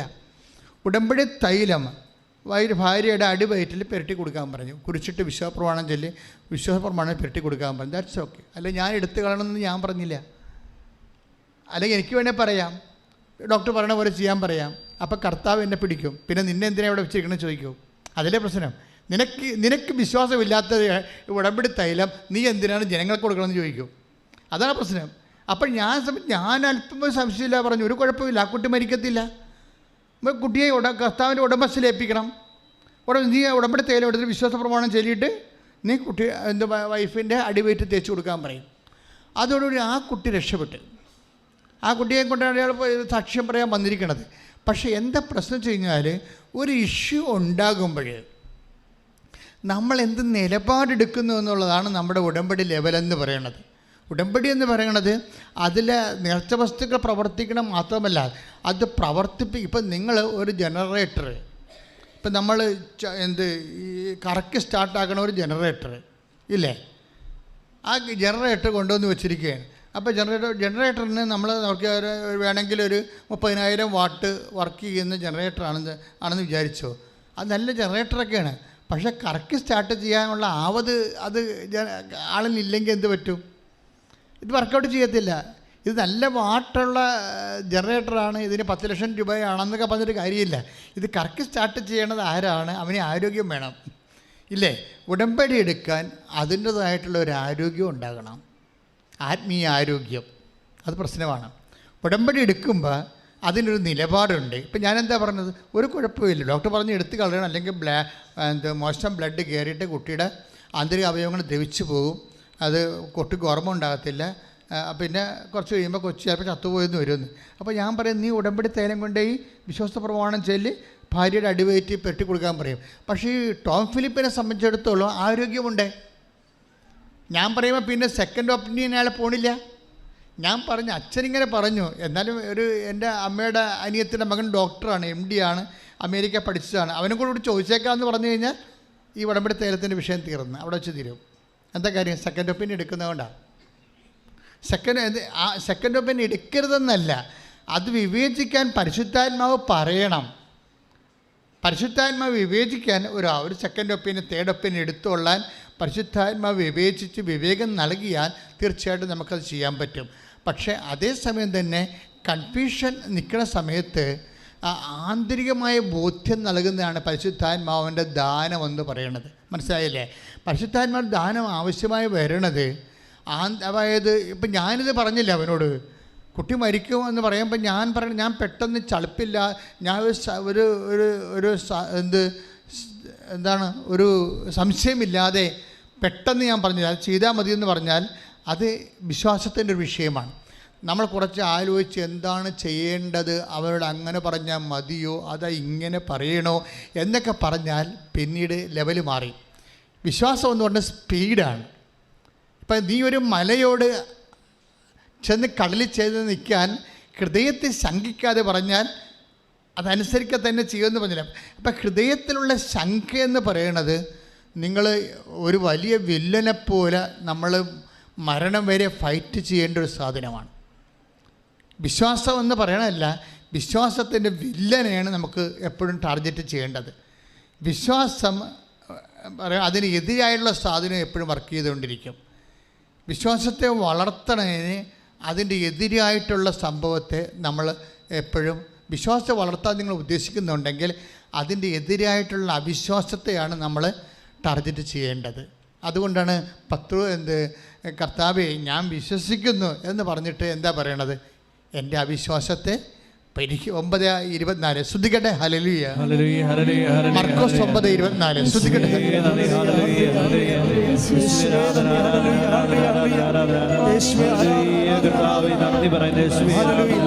9:24 ഉടനെ കുട്ടിയുടെ പിതാവ് വിളിച്ചു പറഞ്ഞു, ഞാൻ വിശ്വസിക്കുന്നു, എൻ്റെ അവിശ്വാസം പരിഹരിച്ച് എന്നെ സഹായിക്കണമേ. ഇവിടെ പറഞ്ഞ ഒരു കുട്ടിയുടെ അപ്പൻ കുട്ടി അസുഖമായി കിടക്കുമ്പോൾ ഈശോയുടെ അടുത്ത് വരണതാണ്. അവന് പിശാചബാധ എന്താ പ്രശ്നമാണ്. അപ്പോൾ ഈശോ പറയുമ്പോൾ നീ ഇത് വിശ്വസിക്കുമോ, എനിക്കത് ചെയ്യാൻ കഴിയുമെന്ന് നീ വിശ്വസിക്കുന്നുവോ? അവൻ പറഞ്ഞു ഓക്കെ, ഞാൻ വിശ്വസിക്കുന്നു എന്ന് പറയുമ്പോൾ അവന് തോന്നും ഞാൻ പൂർണ്ണമായിട്ട് വിശ്വസിക്കുന്നുണ്ടോ എന്ന് അവയ്ക്കൊരു സംശയം. പക്ഷെ ആ സംശയത്തിന് അയാൾ അഡ്രസ്സ് ചെയ്യുന്നുണ്ട്. അയാൾ എന്താ പറയണത്? മർക്കോസ് 9:24 ഞാൻ വിശ്വസിക്കുന്നു, എൻ്റെ അവിശ്വാസം പരിഹരിച്ച്. എൻ്റെ ഒന്ന് പറഞ്ഞ എൻ്റെ അവിശ്വാസം പരിഹരിച്ച് എന്നെ സഹായിക്കണമേ. വില്ലൻ, വിശ്വാസത്തിൻ്റെ വില്ലൻ ആരാണ്? സംശയമാണ്. അതിന് വിളിക്കണ പേരെന്താണ്? അവിശ്വാസം എന്നാണ്. അവിശ്വാസം ആരാ പരിഹരിക്കേണ്ടത്? അയൽവാസിയാണോ പരിഹരിക്കേണ്ടത്? അല്ല, കർത്താവാണ് പരിഹരിക്കേണ്ടത്. അതാണ് അയാൾ പറയണത്. അയാൾ എന്ത് കൃത്യമായിട്ടാണ് പറയണത്? ഞാൻ വിശ്വസിക്കുന്നു, പക്ഷേ എൻ്റെ അവിശ്വാസം പരിഹരിക്കണമേ. എന്നും നമ്മൾ ദൈവതിരുസന്നിധി പറയേണ്ട ഒരു കാര്യമാണ്. എന്താണ്? അവിശ്വാസം പരിഹരിക്കണമേ. നമ്മളൊരു വീട്ടിൽ ചെന്ന് വഴിയാത്രയിൽ വെള്ളം ചോദിക്കണമെന്ന് വിചാരിച്ചോ? അപ്പോൾ നമ്മൾ എന്താ ഉദ്ദേശിക്കുന്നത്? വെള്ളം ചോദിക്കുമ്പോൾ നമ്മൾ പാത്രം ചോദിക്കുന്നുണ്ടോ? വെള്ളത്തിന് ഒരു പാത്രത്തിൽ ഇത്തിരി വെള്ളം തരാനാണ് പറയണത്, അതാ വെള്ളം തരാനാണ് പറയണത്? അത്ര പ്രശ്നം. നിങ്ങൾ വിശ്വാസം ചോദിക്കുമ്പോൾ നിങ്ങൾ ipso facto you are presupposing that it is അത് ബ്രിങ് ചെയ്യണത്, നമുക്ക് തരണത് പരിശുദ്ധാത്മാവിനെയാണ് നമ്മൾ ചോദിക്കണത്. മനസ്സിലായ കാര്യം? വിശ്വാസം പരിശുദ്ധാത്മാവിൻ്റെ ദാനമാണ്. മനസ്സിലായില്ലേ? അപ്പോൾ വിശ്വാസം വർദ്ധിക്കണമെന്ന് നിങ്ങൾ ചോദിക്കുമ്പോൾ നിങ്ങൾ ടാർഗറ്റ് ചെയ്യണത് എന്താണ്? പരിശുദ്ധാത്മാവിൻ്റെ ദാനമാണ്. പരിശുദ്ധാത്മാവിനോട് ചോദിക്കണത് അതുകൊണ്ട് ഐസയ 1 വായിച്ചോളൂ. ഐസയ 11:2 പരിശുദ്ധാത്മാവ് ദാനം. ശ്രദ്ധിക്കട്ടെ.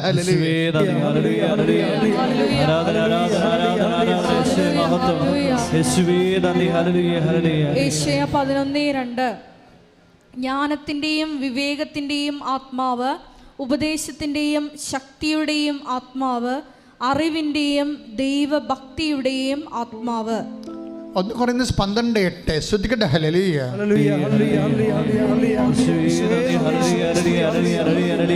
1 കൊരിന്തോസ് 12:8 ഒരേ ആത്മാവ് തന്നെ ഒരാൾക്ക് വിവേകത്തിൻ്റെ വചനവും മറ്റൊരാൾക്ക് ജ്ഞാനത്തിൻ്റെ വചനവും നൽകുന്നു. ഒരേ ആത്മാവ് തന്നെ ഒരുവന് വിശ്വാസവും വേറൊരുവന് രോഗശാന്തിക്കുള്ള വരവും നൽകുന്നു. അപ്പോൾ അത് വിശ്വാസം എന്ന് പറയണത് നമുക്ക് കേവല വിശ്വാസമൊന്നും പറഞ്ഞ സംഭവമില്ല. ഇപ്പോൾ ചില ആൾക്കാർ പറയുന്നില്ലേ, അമേരിക്ക നിങ്ങൾ പോയിട്ടില്ല, പക്ഷെ അമേരിക്ക അവിടെ ഉണ്ടെന്ന് നിങ്ങൾ വിശ്വസിക്കുന്നു. അതുപോലെയുള്ള ഒരു കേവല വിശ്വാസമല്ല ബൈബിൾ വിശ്വാസം. ബൈബിൾ വിശ്വാസം പരിശുദ്ധാത്മാവിൻ്റെ ദാനമാണ്. മനസ്സിലായില്ലേ? വിശ്വാസം, മാനുഷിക വിശ്വാസമുണ്ട്. എന്തുമാത്രം വിശ്വാസം. നമ്മുടെ അമ്മയാണ് നമ്മൾ പറയണത്, നമ്മുടെ അപ്പൻ ഇങ്ങേരാണെന്ന് ചൂണ്ടിക്കാണിക്കുന്നു. അതൊരു വിശ്വാസത്തെ നമ്മൾ അപ്പനായിട്ട് സ്വീകരിക്കുന്നു. ആ വിശ്വാസമല്ല ബൈബിൾ വിശ്വാസം. ബൈബിൾ വിശ്വാസം എന്ന് പറയുന്നത് ഇതുപോലെ മാനുഷിക വിശ്വാസമോ ഇൻഫറൻസോ ഒന്നുമല്ല, ഒരു സെക്കുലർ ഇൻഫറൻസ് ഒന്നുമല്ല ബൈബിൾ വിശ്വാസം. ബൈബിൾ വിശ്വാസം basically it is a fruit of the holy സ്പിരിറ്റാണ്, പരിശുദ്ധാത്മാവിൻ്റെ വരമാണ്. ഒരു ഉടമ്പടി മേജറായിട്ടുള്ള പ്രോജക്റ്റ് ചെയ്യുന്നതാണ് ഉടമ്പടി. അതിന് അനപേക്ഷിതമായി അനുധാരികളാണ് അടിസ്ഥാന ആത്മീയ പ്രമാണങ്ങളായിട്ട് ഞാൻ നിങ്ങളെ ഇപ്പോഴും ഉത്ബോധിപ്പിച്ചുകൊണ്ടിരിക്കുന്നത്. ഇതിൻ്റെ ഭാഗമായിട്ട് വരുന്നൊരു വിഷയം, അതായത് നമ്മൾ അറിയാം, ഇപ്പം ഞാൻ ഈ ടോം ഫിലിപ്പിനോട് എന്നാ പറഞ്ഞത്? കുഞ്ഞ് മരിക്കത്തില്ല, നീ ഭാര്യയുടെ അടിവയറ്റിൽ കൊണ്ടുപോയിട്ട് ഇത് വിശ്വാസപ്രമാണം ചൊല്ലിയിട്ട് ഉടമ്പടി തൈലം കുരിശ് വരച്ച് കുഞ്ഞിനെ ഈശോയ്ക്ക് ഉടമപ്പെടുത്താൻ പറഞ്ഞിരിക്കുകയാണ്. കുരിശ് വരക്കണേ എന്തിനാ? അതൊരു മുദ്രയാണ്. കുരിശിച്ച ഒരു സൈനാണ്, സീൽ. ഓഫീസിൽ നിന്നൊക്കെ ലെറ്റർ പാഡ് അടിക്കുമ്പോൾ അവർ സീലടിച്ചിരിക്കുകയില്ലേ, അതിനാണ് നമ്മുടെ കുരിശ് വരയ്ക്കണം. നമ്മൾ രാവിലെ എഴുന്നേറ്റിട്ട് എന്താ ചെയ്യണത്? പ്രത്യക്ഷീകരണ പ്രാർത്ഥനയ്ക്ക് നമ്മൾ കൈയും കാലും കഴുകി ഫ്രഷായിട്ട് വന്നിട്ട് പ്രത്യക്ഷീകരണ പ്രാർത്ഥന തുടങ്ങുമ്പോൾ നമ്മൾ എന്താ ചെയ്യണത്? ഉടമ്പടി തൈലം എടുത്തിട്ട് കുരിശ് വരക്കും. എന്തിനാണ് ഉടമ്പടി തൈലം എടുത്ത് കുരിശ് വരക്കണത്? കുരിശ് വരക്കും നമ്മൾ അറിയണം. ഇതിനെക്കുറിച്ച് അറിഞ്ഞില്ലെങ്കിൽ നമ്മളെ പൂച്ച മാതാ പോലെ എന്തെങ്കിലും കാണിച്ചു കൊടുക്കും. ഇങ്ങനെ അതാണ് നിങ്ങൾക്ക് ചില ആൾക്കാർക്കെങ്കിൽ കൾട്ടിക്കായിട്ട് ചെയ്ത് കളയും, ടെക്നിക്കലായിട്ട് ചെയ്ത് കളയും. ഉടമ്പടി തൈലം എടുത്ത് എന്നൊക്കെ പറഞ്ഞു ഉറക്കപ്പിച്ച് എന്തെങ്കിലും കാണിച്ചു കൂട്ടും. പിച്ചുമ്പയും പറഞ്ഞ പോലെ തന്നെ മറ്റൊരു പരിപാടി കാണിക്കും. അങ്ങനെ കാണിച്ചത് വർക്കൗട്ട് ചെയ്യത്തില്ല. നമ്മൾ ഇതിനെക്കുറിച്ചൊരു അവബോധം ഉണ്ടാകണം. ആചാരത്തിന് അർത്ഥം അറിഞ്ഞില്ലെങ്കിൽ അനാചാരമായിട്ട് മാറും. അനാചാരമൊന്നും സാധനമില്ലേ? അത് അനാചാരം എന്ന് പറഞ്ഞാൽ എന്താണ്? അർത്ഥം അറിയാതെ ആചാരം ചെയ്യുമ്പോഴാണ് അത് അനാചാരമായി മാറുന്നത്. അർത്ഥം അറിയുമ്പോഴാണ് അത് സദാചാരമായി മാറുന്നത്. ഇതൊരു സദാചാര ക്രിയയാണ് ശരിക്കും പറഞ്ഞാൽ. എന്ന് വെച്ച് കഴിഞ്ഞാൽ നമ്മളിപ്പോൾ ഉടമ്പടി തൈലം എടുത്തിട്ട് നെറ്റിക്ക് കുരിശ് വരക്കും. തലയിൽ കുരിശ് വരച്ചാൽ പിന്നെ ഹോൾ ബോഡി, നമ്മുടെ ചിന്തകൾ, വികാരങ്ങൾ, വർക്കുകൾ, ആ ദിവസത്തെ മുഴുവൻ ഇടപാടുകളെല്ലാം ദൈവത്തിന് ഞാൻ മുദ്ര വെക്കുന്നു. കർത്താവിനെ ഞാൻ ഉടമപ്പെടുത്തുന്നു. എന്താ കാര്യം? ഇത് ഐ വിൽ അതായത് ഇപ്പോൾ 92-ാമത്തെ സങ്കീർത്തനം 10-ാമത്തെ വാക്യം, I will anoint you with a purest oil. അതാണ് സംഭവം. അതിൻ്റെ ഉടമ്പടി ആ വാക്യം നിന്നാണ് ഉടമ്പടി തൈലം ഉണ്ടാകണത്. ഞാൻ നിന്നെ എന്ത് ചെയ്യുമെന്നാണ്? ശുദ്ധമായ തൈലത്താൽ അനോയിൻറ്റ് ചെയ്യും. എന്തിനാണ് അങ്ങനെ അനോയിൻറ്റ് ചെയ്യണത്? ഞാൻ നിന്നെ അഭിഷേകം ചെയ്യും. ഇപ്പോൾ സങ്കീർത്തനം ഈ 92:10 ഞാൻ നിന്നെ ശുദ്ധമായ തൈലത്താൽ പറഞ്ഞേ ഞാൻ നിന്നെ ശുദ്ധമായ തൈലത്താൽ അഭിഷേകം ചെയ്യും. എന്തിനാണ് അങ്ങനെ തൈലം കൊണ്ട് അഭിഷേകം ചെയ്യുന്നതിൻ്റെ ഉദ്ദേശം എന്താണ്? ആ ആചാരത്തിൻ്റെ അർത്ഥം എന്താണ്? അതിൻ്റെ താഴെ എഴുതിയിട്ടുണ്ട്, I will give you the wild or strength. അതാണ് അത് ഇംഗ്ലീഷ് കിടക്കണത്. എന്ന് വെച്ച് കഴിഞ്ഞാൽ എന്തിനാണ് നിങ്ങൾ അനുഭവം ചെയ്യണത്? ഞാൻ നിനക്ക് കാട്ടുപോത്തിൻ്റെ ശക്തി നൽകും. മനസ്സിലായില്ലേ? ഞാൻ നിനക്ക്, നമ്മുടെ ബലഹീനതമായൊരു കാലത്തിൽ നമ്മൾ ഉടമ്പടി ചെയ്യണത് ഇല്ലേ? അപ്പം നമുക്ക് എന്താ വേണ്ടത്? ശക്തിയാണ് വേണ്ടത്. ഈ ശക്തി നേടാൻ വേണ്ടി ദൈവത്തിൻ്റെ വാഗ്ദാനമുണ്ട്. ഐ വിൽ ഗിവ് യു എന്നാണ്. നമുക്കറിയാമല്ലോ 8810 വാഗ്ദാനങ്ങളാണ് ദൈവത്തിലുള്ളത്. ഈ വാഗ്ദാനങ്ങൾ പ്രാപിക്കുന്ന ഒറ്റ സിംഗിൾ ആപ്പാണ് ഉടമ്പടി എന്ന് പറയുന്നത്. ആ ഉടമ്പടി എല്ലാം വാഗ്ദാനങ്ങളാണ്. അതിലൊരു വാഗ്ദാനമാണ് I will anoint you with the purest oil. ഞാൻ നിന്നെ ശുദ്ധമായ തൈലത്തിൽ അഭിഷേകം ചെയ്തു. എന്തിനാണ് അഭിഷേകം ചെയ്യണത്? I will. ഇപ്പം നമ്മൾ എണ്ണ തേക്കത്തില്ലേ? ചില ആൾക്കാർ കുഴമ്പ് തേക്കും നീര് പോകാൻ വേണ്ടി അല്ലേ? ചിലർ തലയിൽ എണ്ണ തേക്കും. എന്തിനാണ്? തല തണുക്കാൻ വേണ്ടി. തല തണുക്കാനും നീര് പോകാൻ വേണ്ടിയാണ് ഉടമ്പടി തൈലം തേക്കണത്? അല്ല. ബേസിക്കലി അത് it is meant for empowering. നമ്മൾ പവർ, അതായത് നമ്മൾ ഒറ്റക്കല്ല. ഇന്ന് മുതൽ ഞാൻ ഉടമ്പടി ചെയ്ത ദൈവം കൂടി എൻ്റെ കൂടെ ഉണ്ട്. ഞാൻ ശക്തനാണ്. കൈയടിച്ച് കർത്താൻ. എന്താണ് നമ്മൾ നിങ്ങൾ ഉടമ്പടി തൈലം വെളുപ്പിനെ എടുത്ത് നെറ്റിയിൽ കുരിശിടുമ്പോൾ നിങ്ങൾ ദൈവത്തിൻ്റെ വാഗ്ദാനം ഓർക്കണം. 12:30 സങ്കീർത്തനം 92:11 ആ വാഗ്ദാനം. Read it. ശ്രദ്ധിക്കട്ടെ. 92-ാം സങ്കീർത്തനം 10-11 തിരുവചനങ്ങൾ. എന്നാൽ അവിടുന്ന് എൻ്റെ കൊമ്പ് കാട്ടുപോത്തിൻ്റെ കൊമ്പ് പോലെ ഉയർത്തി, അവിടുന്ന് എൻ്റെ മേൽ പുതിയ തൈലം ഒഴിച്ചു. Praise the Lord. അതായത് കൊമ്പ് ശക്തി എന്നാണ് അതിൻ്റെ ഉദ്ദേശിക്കുന്നത്. ബൈബിൾ അത് മലയാളത്തിലെ വേർഷൻസിൽ അങ്ങനെ തർജ്ജമ ചെയ്തിരിക്കുന്നതാണ്. English version I will give you the wild of strength എന്നാണ് കിടക്കുന്നത്. ഇവിടെ കൊമ്പെന്നാക്കും. അത് ബൈബിളിലെ ശക്തിയുടെ പ്രതീകമായിട്ടാണ് കൊമ്പ് രേഖപ്പെടുത്തിയിരിക്കുന്നത്. അപ്പോൾ പല വേർഷൻസ് ഉണ്ടാവും ഇതിനെ. അപ്പോൾ I will give you the wild of strength. ഞാൻ കാട്ടുകാളയുടെ ശക്തി നിനക്ക് നൽകിയെന്ന്. എന്ന് വെച്ച് കഴിഞ്ഞാൽ ദൈവത്തിൻ്റെ ശക്തി വെളുപ്പിനെ നമ്മുടെ ജീവിതത്തിലേക്ക് വരികയാണ്. എണ്ണ തേക്ക് ഈ തൈലം പൂശി കുരിശ് വരയ്ക്കുമ്പോൾ ഓർക്കണം എന്താണ്? You are empowered. ഇത് എന്താണ്? എങ്ങനെയാണ് എംപവറിങ് ആകണത്? ശക്തി ആകണത് എന്താണ്? ശക്തി നമ്മൾ ഉടമ്പടി എടുത്തപ്പോൾ ദൈവം ചെയ്ത വാഗ്ദാനങ്ങളിൽ ഒന്നാണത്. നിങ്ങൾ ദൈവമായിട്ട് ഉടമ്പടിയിലായിരിക്കുമ്പോൾ ദൈവത്തിൻ്റെ വാഗ്ദാനത്തിൻ്റെ മുഴുവൻ ആരായി മാറും? നിങ്ങൾ അവകാശികളായി മാറും. മനസ്സിലായില്ലേ? ദൈവം നമുക്ക് തന്ന കാര്യങ്ങളുടെ എല്ലാത്തിൻ്റെയും അവകാശികളായി നമ്മൾ മാറുന്നത് ഈ ഉടമ്പടിയിലൂടെയാണ് മാറുന്നത്. ഉടമ്പടി എന്നൊരൊറ്റ സംഭവം മാത്രമേ വാഗ്ദാനങ്ങൾ അവകാശമാക്കാൻ ദൈവം നമുക്ക് നൽകിയിട്ടുള്ളൂ.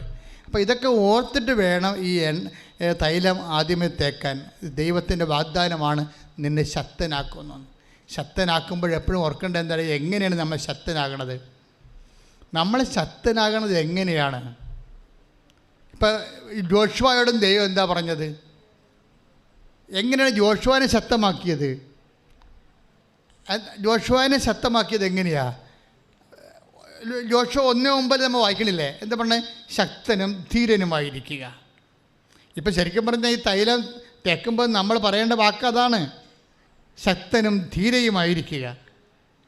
അതാണ് പറയേണ്ടത്. ജോഷുവ 1:9. എന്തുകൊണ്ടാണ് നമ്മൾ ശക്തനാകണത്? എണ്ണ തേച്ചാൽ ശക്തനാകത്തില്ല. എണ്ണ ഒരു അടയാളമാണ്. എന്തുകൊണ്ടാണ് നമ്മൾ ശക്തനാകണത്? I will come with you wherever you go. നീ പോകുന്നിടത്തെല്ലാം ഞാൻ നിൻ്റെ കൂടെ വരും.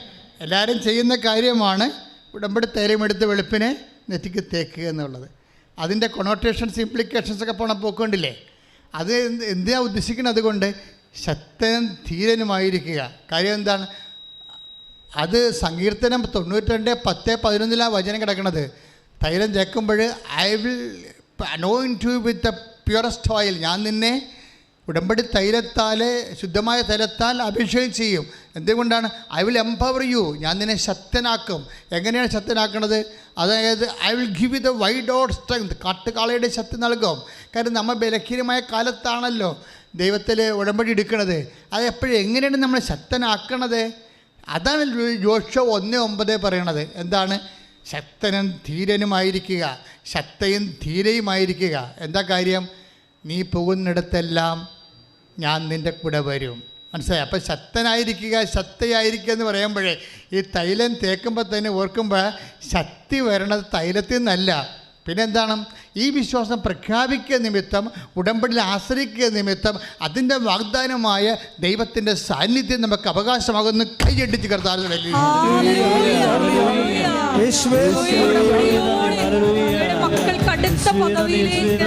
സാന്നിധ്യം എന്താണ് പറയുന്നത്? I will come with you. ശക്തനും ധീരനുമായിരിക്കുക, ശക്തയും ധീരയുമായിരിക്കുക.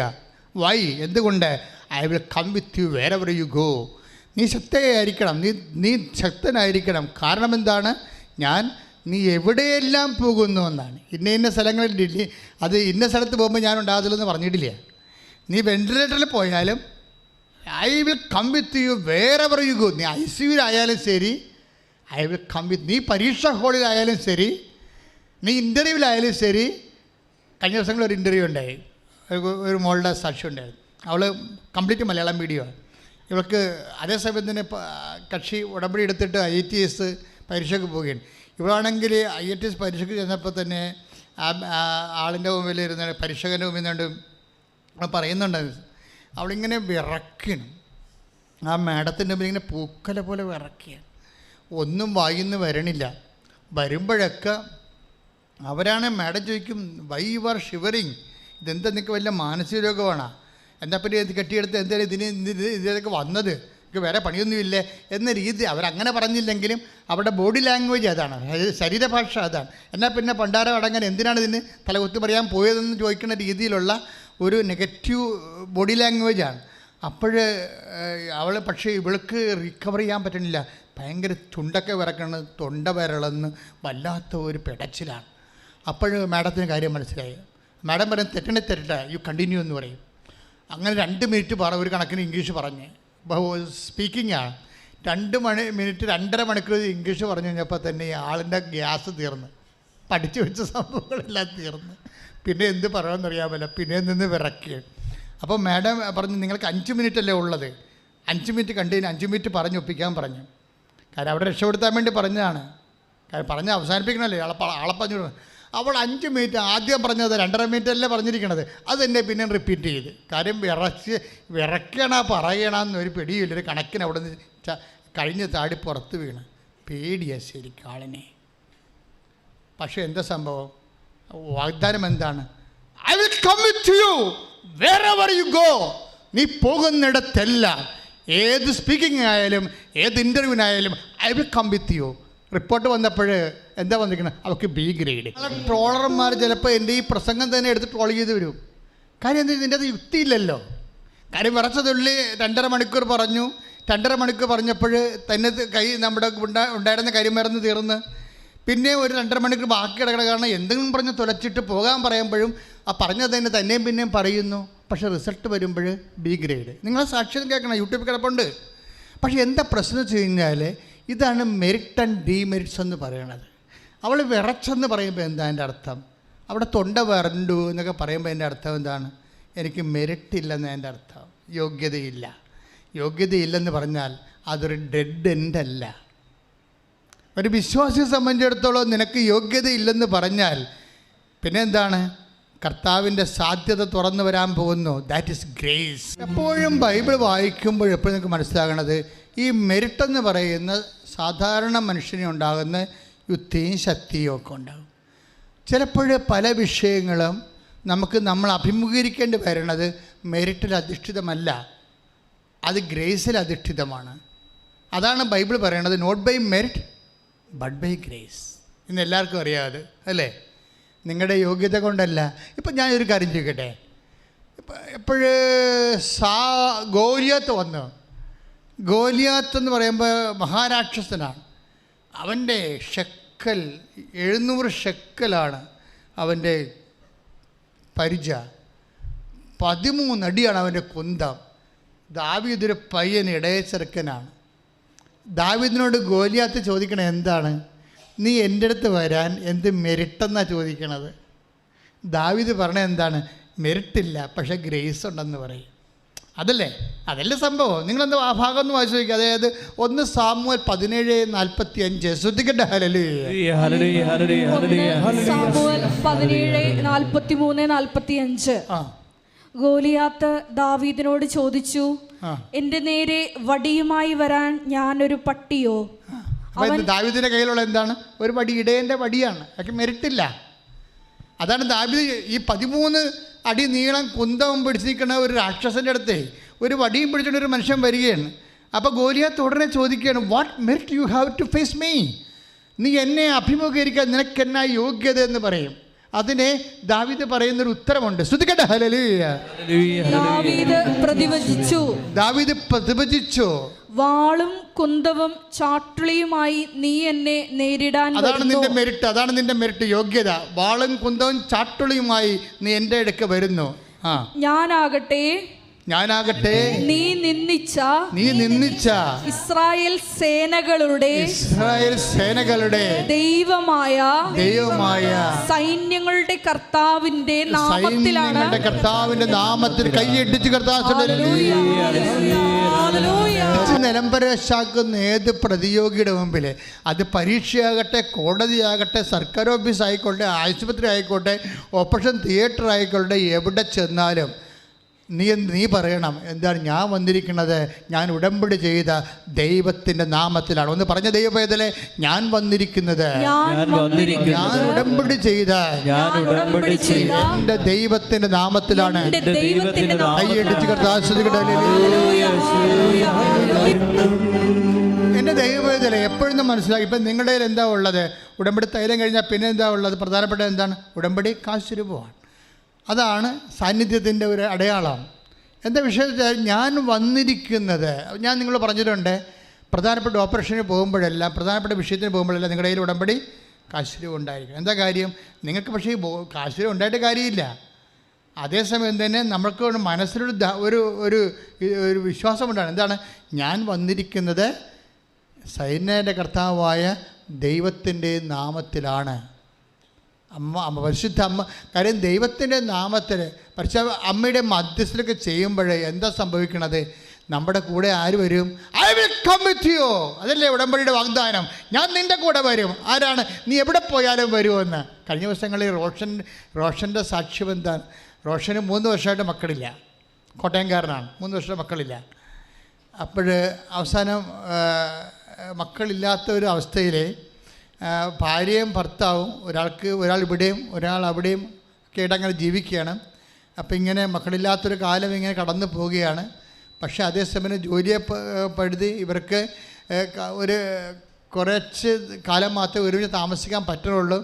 അല്ലാത്തപ്പോൾ ആണ്ടിൽ 10 മാസം അവർ പുറത്താണ്, സെപ്പറേറ്റഡ് ആണ്.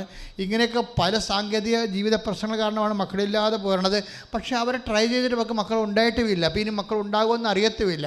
ഇങ്ങനെ ആകപ്പാട് കൺഫ്യൂഷൻ ആയിരിക്കുന്ന സമയത്താണ് ഇവർ ഉടമ്പടി ചെയ്യണത്. അവരുടെ വീട്ടിലാരോ ഉടമ്പടി ചെയ്യണതാണ്. പിന്നീട് അവർ നേരെ വന്ന് ആ ഉടമ്പടിയുടെ ശക്തി മനസ്സിലാക്കിയിട്ടാണ് ഇവർ ഉടമ്പടി ചെയ്യണത്. പക്ഷെ ഉടമ്പടി ചെയ്യുമ്പോൾ സംഭവിക്കേണ്ട ഒരു വിഷയമുണ്ട്. അന്ന് രാത്രി ഈ റോഷൻ ഒരു സ്വപ്നം കാണും. എന്താ സ്വപ്നമാണെന്ന് വെച്ചാൽ, അവനൊരു വഴിയിൽ നിന്ന് എവിടെ യാത്ര പോയിട്ട് വീട്ടിലോട്ട് വരികയാണ്. റോഡേ ഇറങ്ങി വീട്ടുവഴിയിലേക്ക് വരികയാണ്. വഴി കൊണ്ടുവരുമ്പോൾ അമ്മ മാതാവ് ഇവൻ്റെ കൂടെ വരുന്നു. പക്ഷെ ഒരു വ്യത്യാസമുണ്ട്. എന്താണ്? അമ്മ മാതാവ് പ്രഗ്നൻ്റാണ്. അതാണ് സ്വപ്നത്തിൻ്റെ വിഷയം. ഗർഭിണിയായ മാതാവ്. അപ്പോൾ ഞാനും അമ്മയും കൂടി സംസാരിച്ചുകൊണ്ട് വരികയാണ്. അപ്പം അമ്മ ഗർഭിണിയാണ്, മാതാവാണ് എൻ്റെ കൂടെ ഉള്ളതെന്ന് ഞാൻ സ്വപ്നത്തിൽ കൃത്യമായിട്ട് കാണുന്നുണ്ട്. അപ്പോൾ ഞങ്ങൾ വന്നപ്പോൾ പെട്ടെന്ന് മഴ പെയ്തു. ഞാനും അമ്മയും കൂടി വരുമ്പോൾ പെട്ടെന്ന് മഴ പെയ്തപ്പോൾ ഞങ്ങളൊരു വീട്ടിലോട്ട് പ്രവേശിച്ചു. അപ്പോൾ ആ വീട്ടിൽ ഉടമ്പടി പ്രാർത്ഥനയുടെ പ്രത്യക്ഷീകരണ പ്രാർത്ഥന ചൊല്ലിക്കൊണ്ടിരിക്കുകയായിരുന്നു ആ സമയം. മഴ കഴിഞ്ഞ് പുറത്തോട്ടിറങ്ങിയപ്പോൾ അമ്മ ഒരു കുഞ്ഞിനെ എനിക്ക് തന്നിട്ട് അമ്മ പോയി. ഞാൻ കുഞ്ഞുമായിട്ട് വീട്ടിലോട്ട് പോകുന്നു. ആ ആഴ്ചയിൽ എൻ്റെ ഭാര്യ പ്രഗ്നൻ്റ് ആയെന്ന്. ശ്രദ്ധിക്കട്ടെ. ഹല്ലേലൂയ.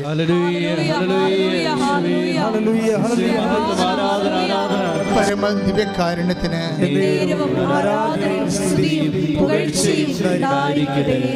ഇതിപ്പോൾ ഈ ആഴ്ച നടന്ന സാക്ഷികളാണ് ഞാൻ പറഞ്ഞുകൊണ്ടിരിക്കണതല്ല. എല്ലാം യൂട്യൂബിലുണ്ട്, നിങ്ങൾക്ക് വെരിഫൈ ചെയ്യാം.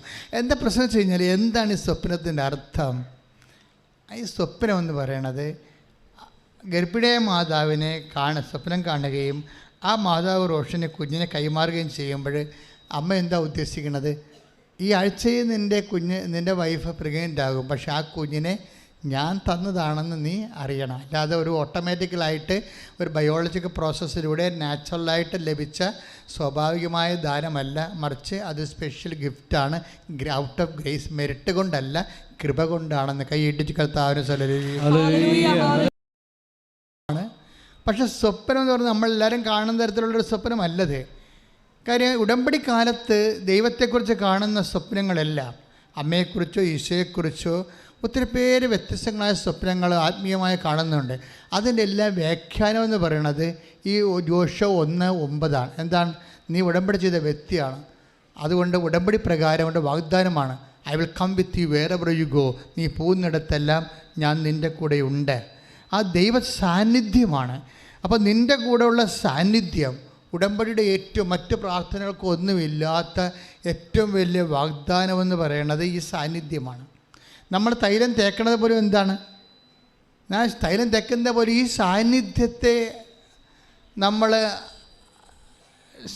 തിരിച്ചറിയുകയും പ്രഖ്യാപിക്കുകയും ചെയ്യുന്നതിൻ്റെ കൊണ്ടാണ് നമ്മൾ എന്താണ് I will give the wide of strength. ഞാൻ കാട്ടുകാളയുടെ ശക്തി നൽകും. അത് എങ്ങനെ ശക്തി നൽകും? ശക്തനും ധൈര്യമായിരിക്കുക. I will come with you wherever you go. നീ പോകുന്നിടത്തെല്ലാം ഞാൻ കൂടെ ഉണ്ടാകും എന്ന് വെച്ചാൽ സാന്നിധ്യമാണ് ശക്തി.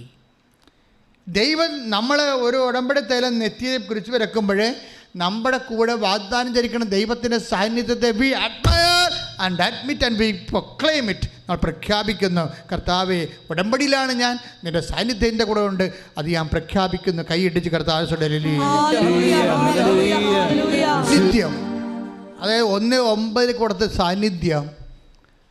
നമ്മൾ എന്തുകൊണ്ടാണ് ഞങ്ങളെ പാപത്തെക്കുറിച്ച് നിങ്ങളോട് അധികം സംസാരിക്കുക? ഉടമ്പടി ധ്യാനത്തിൽ പാപത്തെക്കുറിച്ച് അധികം സംസാരിക്കാറില്ല, കാരണം നവീകരണ ധ്യാനത്തിൻ്റെ സബ്ജക്റ്റാണ്.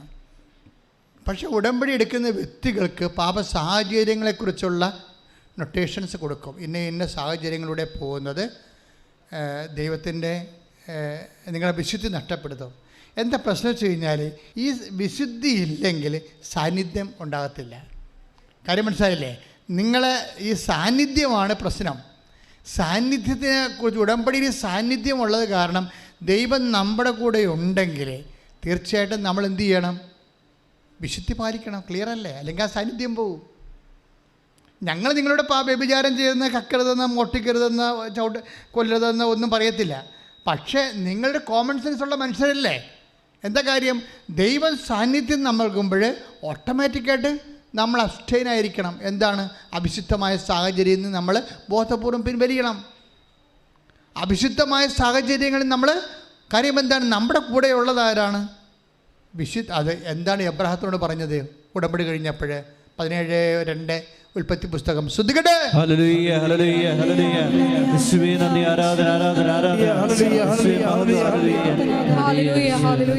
ഉൽപ്പത്തി 17:1 ഉൽപ്പത്തി.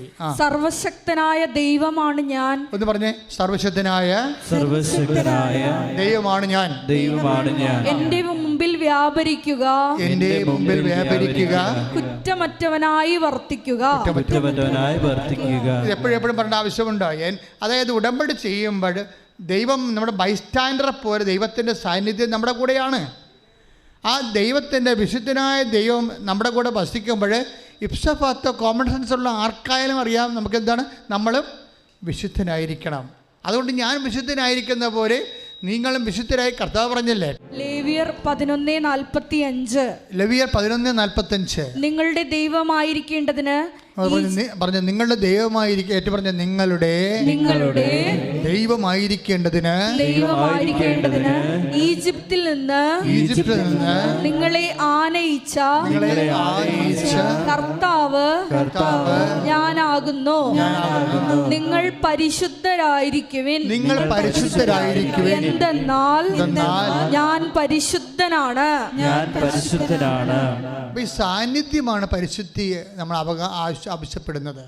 ഉടമ്പടി എടുക്കുമ്പോൾ ദൈവത്തിൻ്റെ സാന്നിധ്യം നമ്മുടെ കൂടെ ഉണ്ടാവും. അത് ദൈവത്തിൻ്റെ വാഗ്ദാന പ്രകാരമാണ്. പക്ഷേ ആ സാന്നിധ്യത്തിൻ്റെ സാന്നിധ്യം ഉറപ്പുവരുത്താൻ നമ്മളെന്താ ചെയ്യേണ്ടത്? നമ്മൾ വിശുദ്ധിയിൽ വ്യാപരിക്കണം. മനസ്സിലായോ? ഉടമ്പടി എടുത്തിട്ട് ഇപ്പോൾ കഴിഞ്ഞ ദിവസങ്ങളിൽ ഒരു ദിവസം എന്നോട് പറഞ്ഞു, അച്ഛാ മകളുടെ കല്യാണം ഒന്നും ശരിയാണില്ല, 2-3 ചെക്കന്മാർ ഒരുമിച്ച് വന്നിട്ടുണ്ട്, ഒരാൾക്ക് എല്ലാവർക്കും നമുക്ക് അക്സെപ്റ്റബിളാണ്, പക്ഷേ ഇതിൽ ആരെയാണ് നമ്മൾ തിരഞ്ഞെടുക്കേണ്ടതെന്ന് അറിയത്തില്ല എന്ന് പറഞ്ഞ് പേരും കൊണ്ടുവന്ന്. അപ്പോൾ പേരും കൊണ്ടുവന്നപ്പോൾ ഞാൻ ചോദിച്ചു, ചേച്ചി സാക്ഷ്യമുണ്ടോ? സാക്ഷ്യമുണ്ടെന്ന് പറഞ്ഞു. സാക്ഷ്യമില്ലെങ്കിൽ സന്ദേശം എടുക്കത്തില്ല. കാര്യം ഇവരുടെ ഉടമ്പടി ദൈവം അംഗീകരിച്ചിട്ടില്ലല്ല. ദൈവം അത് സാക്ഷ്യം ഭയങ്കര സീരിയസായ മക്കളെ. എന്തെങ്കിലും വിഷയം ഉണ്ടാകുമ്പോഴെങ്കിൽ അത് സാക്ഷ്യത്തിന് വില അറിയത്തുള്ളൂ. ഇപ്പം നിങ്ങളിങ്ങനെ കറങ്ങി തിരിഞ്ഞ് നടക്കാം, പക്ഷേ ഒരു ഇഷ്യൂ ഉണ്ടായി ഒരു തീരുമാനം എടുക്കേണ്ടി വരുമ്പോൾ മെസ്സേജ് എടുക്കേണ്ടി വരും. അപ്പോഴാണ് ചോദിക്കുന്നത് സാക്ഷ്യം എന്തെന്ന് ചോദിക്കും. അല്ലാതെ തന്നെ നിങ്ങൾക്കറിയാമല്ലോ, ഒരിക്കൽ സാക്ഷ്യം നിങ്ങൾ പറഞ്ഞ് ദൈവത്തെ മഹത്വപ്പെടുത്താതെ ഒളിച്ച് നടന്നാലേ പിന്നെ സ്വാഭാവികമായിട്ട് അടുത്തൊരു വിഷയം നിങ്ങൾക്ക് വരുമ്പോൾ ദൈവം നിങ്ങളെ സപ്പോർട്ട് ചെയ്യത്തില്ല. കാര്യം എന്താണ്? നിങ്ങൾ വയറ്റിപ്പഴപ്പിന് വേണ്ടി ദൈവത്തെ ദുരുപയോഗിക്കുന്ന ആളാണ്. കാര്യം ദൈവത്തെ മഹത്വപ്പെടുത്താൻ നിങ്ങൾക്ക് പോരായ്മയായി നിങ്ങൾ കരുതുന്നു. അതുകൊണ്ട് സ്വാഭാവികമായിട്ട് അടുത്ത ഒരു ഇഷ്യൂ നിങ്ങൾ ഓർക്കണമെന്ന് വെച്ച് കഴിഞ്ഞാൽ ഇതോടുകൂടി ലോകം അവസാനിക്കും എന്ന് നിങ്ങൾ വിചാരിക്കരുത്. നിങ്ങൾക്ക് ജോലി കിട്ടി, വീട് കിട്ടി, വിവാഹം നടന്നു, ഇതോടുകൂടി ലോകം അവസാനിക്കുമെന്ന് വിചാരിക്കരുത്. നാളെ ഇതിനേക്കാൾ ഇരട്ടി പ്രശ്നം ഉണ്ടാകുമ്പോൾ ദൈവദൃശ്യന് തന്നെ എന്ത് മോന്തിയമായിട്ട് നിങ്ങൾ വരും? അത് ഓർക്കണം. അതുകൊണ്ട് സാക്ഷ്യം പറഞ്ഞ് മാറണം. അതിപ്പോൾ ഇവിടെ അച്ഛനെ കാണാൻ വേണ്ടി തന്നെയല്ല, ദൈവദൃശ്യന് ഇനിയുള്ള കാലം കൃപയിൽ വ്യാപരിക്കാൻ ഒരു സാക്ഷ്യം ഒരു മസ്റ്റാണ്. ഇപ്പോൾ ഇവിടെ പറയാൻ പറ്റിയ ക്വാളിറ്റി ഇല്ലെങ്കിൽ ഞങ്ങൾ ഒപ്പിട്ട് തരും, അത് നിങ്ങളുടെ കയ്യിൽ ഉണ്ടാകണം. ഇപ്പോൾ ഞാൻ ചേർത്ത് ചോദിച്ച് സാക്ഷ്യം പറഞ്ഞതാണ്, സാക്ഷ്യം പറഞ്ഞില്ല, പറയാൻ ഒപ്പിട്ട് തന്നിട്ടുണ്ടെന്ന് പറഞ്ഞു. അപ്പോൾ ഞാൻ ഒപ്പിട്ട് നോക്കി. അപ്പോൾ നോക്കിയപ്പോൾ സാക്ഷ്യം അവർ പറഞ്ഞിട്ടില്ല, പറയാനുള്ള ക്വാളിറ്റി ഇല്ലെങ്കിൽ ഒപ്പിട്ട് കൊടുത്തിട്ടുണ്ട്. പക്ഷേ ഓർക്കേണ്ടതെന്ന പ്രശ്നം വെച്ച് കഴിഞ്ഞാൽ ഇവിടെ പറയാൻ പറ്റുന്നില്ലെങ്കിൽ പിന്നെ അത് സെക്കൻഡ് ക്ലാസ് സാക്ഷ്യമായിരിക്കും, ഉടമ്പടിയുടെ ക്വാളിറ്റി ഉണ്ടാകത്തില്ല. അപ്പോൾ പിന്നെ നിങ്ങൾക്ക് കിട്ടുന്ന സമയമൊക്കെ കുറവായിരിക്കും, ഇവിടെ കൗൺസിലിംഗ് കിട്ടുന്ന സമയം കുറവായിരിക്കും. കാര്യം നിങ്ങളത് കുറച്ചുകൂടി പിക്കപ്പ് ചെയ്ത് വരാൻ പറയും. എന്താ പ്രശ്നം വെച്ച് കഴിഞ്ഞാൽ അപ്പോൾ ചേച്ചി ഓക്കെ ആണല്ലോ. അടുത്ത ചോദ്യം വന്നു. എന്താ ചോദ്യം? നിങ്ങൾ എന്നാ കുമ്പസാരിച്ചെന്ന് ചോദിച്ചു. അപ്പോൾ ഞാൻ കുമ്പസാരിച്ച് 2 മാസമായി. ഞാൻ പറഞ്ഞ് വണ്ടി വിട്ടേക്കാൻ പറഞ്ഞു. തീർന്നു, അവിടെ വെച്ച് എല്ലാം തീർന്നു. കാര്യം ഉടമ്പടി പ്രകാരം 2 ആഴ്ചയിലൊരിക്കൽ കുമ്പസാരിക്കണ്ടേ? അതല്ലേ അച്ഛൻ പറയണേ ഇവിടുന്നുണ്ട്, 2 ആഴ്ചയിലൊരിക്കൽ കുമ്പസാരിച്ച് എഴുന്നേൽക്കാൻ പറയണം. അല്ലെങ്കിൽ മാക്സിമം പോയാൽ 1 മാസം, അതിൻ്റെ അപ്പുറത്ത് പോകാൻ പറ്റത്തില്ല. ചേട്ടത്ത് 2 മാസമായി കുമ്പസാരിച്ചിട്ട്. അപ്പം പിന്നെ ഉടമ്പടിയാണെന്ന് പറഞ്ഞ് നടന്നിട്ട് കാര്യമില്ല, നിങ്ങൾ വിശുദ്ധരല്ല. അപ്പോൾ എന്താ പ്രശ്നം വെച്ച് കഴിഞ്ഞാൽ ഇത് ഭയങ്കര സീരിയസ് വിഷയമാണ്. നമ്മൾ കൂടെ കുമ്പസാരിക്കണമെങ്കിൽ നമുക്ക് കുമ്പസാരത്തിൻ്റെ ബോധമുണ്ടാകും. അതനുസരിച്ച് നമ്മൾ പാപത്തെ ഒഴിവാക്കി ജീവിക്കും. അപ്പോൾ കുമ്പസാരത്തിൻ്റെ ആ ഒരു ചൈതന്യമില്ലാത്ത നിങ്ങൾ ഒരു സമൂഹത്തിലാണെങ്കിൽ നിങ്ങൾ തന്നെ ആ മനസ്സാക്ഷിക്ക് ഒപ്പിച്ച് വിശുദ്ധിയോടെ ജീവിക്കാൻ വേണ്ടി ഉടമ്പടിക്കാർ ശ്രദ്ധിക്കണം. ഒരു സംശയമില്ല കാര്യത്തിൽ. പക്ഷേ എന്തായാൽ ഉടമ്പടി ചോദിക്കുമ്പോൾ ദൈവത്തോട് ആലോചന ചോദിക്കുകയല്ലേ. ഇതുപോലെ പ്രാക്കപ്പെട്ടൊരു മനുഷ്യൻ വന്നാൽ എങ്ങനെയാണ് ദൈവം സംസാരിക്കുന്നത്? സംസാരിക്കത്തില്ല. അതാണ് പ്രശ്നം. അതല്ലേ ഇപ്പം ലേവ്യയോട് വായിച്ചത്, ഞാൻ പരിശുദ്ധരായിരിക്കുന്നവരെ നിങ്ങളും പരിശുദ്ധരായിരിക്കാൻ പറയും. അപ്പോൾ അതൊരു വിഷയമാണ്. അത് നിസ്സാര വിഷയമല്ല. ഈ നിങ്ങളുടെ ഹെവി സബ്ജക്റ്റുകളെ കൈകാര്യം ചെയ്യണമെങ്കിൽ വിശുദ്ധി വേണം. ഇപ്പം ജോഷുവ തന്നെ ജനങ്ങളോട് എന്താ പറഞ്ഞത്? നിങ്ങൾ പശ്ചാത്തപിക്കുവിൻ. എന്താ നാളെ നിങ്ങളുടെ ഇടയിൽ കർത്താവ് 3:5 വായിച്ചേ, ശ്രദ്ധിക്കട്ടെ. ജോഷുവ 3:5 ജോഷുവ ജനത്തോട് പറഞ്ഞു, നിങ്ങളെ തന്നെ ശുദ്ധീകരിക്കുവിൻ. നിങ്ങളെ തന്നെ ശുദ്ധീകരിക്കുവിൻ. നാളെ നിങ്ങളുടെ ഇടയിൽ കർത്താവ് അത്ഭുതങ്ങൾ പ്രവർത്തിക്കും. ഇത് ജോഷുവയുടെ അനുഭവമാണ്. വിശുദ്ധീകരിച്ച് കഴിഞ്ഞാൽ അത്ഭുതം പ്രവർത്തിക്കുമെന്നുള്ളത് ഉറപ്പാണ്. നിങ്ങൾക്ക് ഉടമ്പടിയിൽ മിറക്കിൾ സംഭവിക്കണോ, നിങ്ങൾ വിശുദ്ധി പാലിക്കാൻ നോക്കണം ഉടമ്പടി പ്രകാരം. അതെപ്പോഴും എന്താ സംഭവിച്ചാലേ, നമുക്കറിയാമല്ലോ ജോഷുവയുടെ ജീവിതത്തിൻ്റെ ഏറ്റവും വലിയ പ്രശ്നമാണ് ഈ ജെറീക്കോ കോട്ട തകർത്തത്, അല്ലേ? ജെറീക്കോ കോട്ട തകർത്തത്.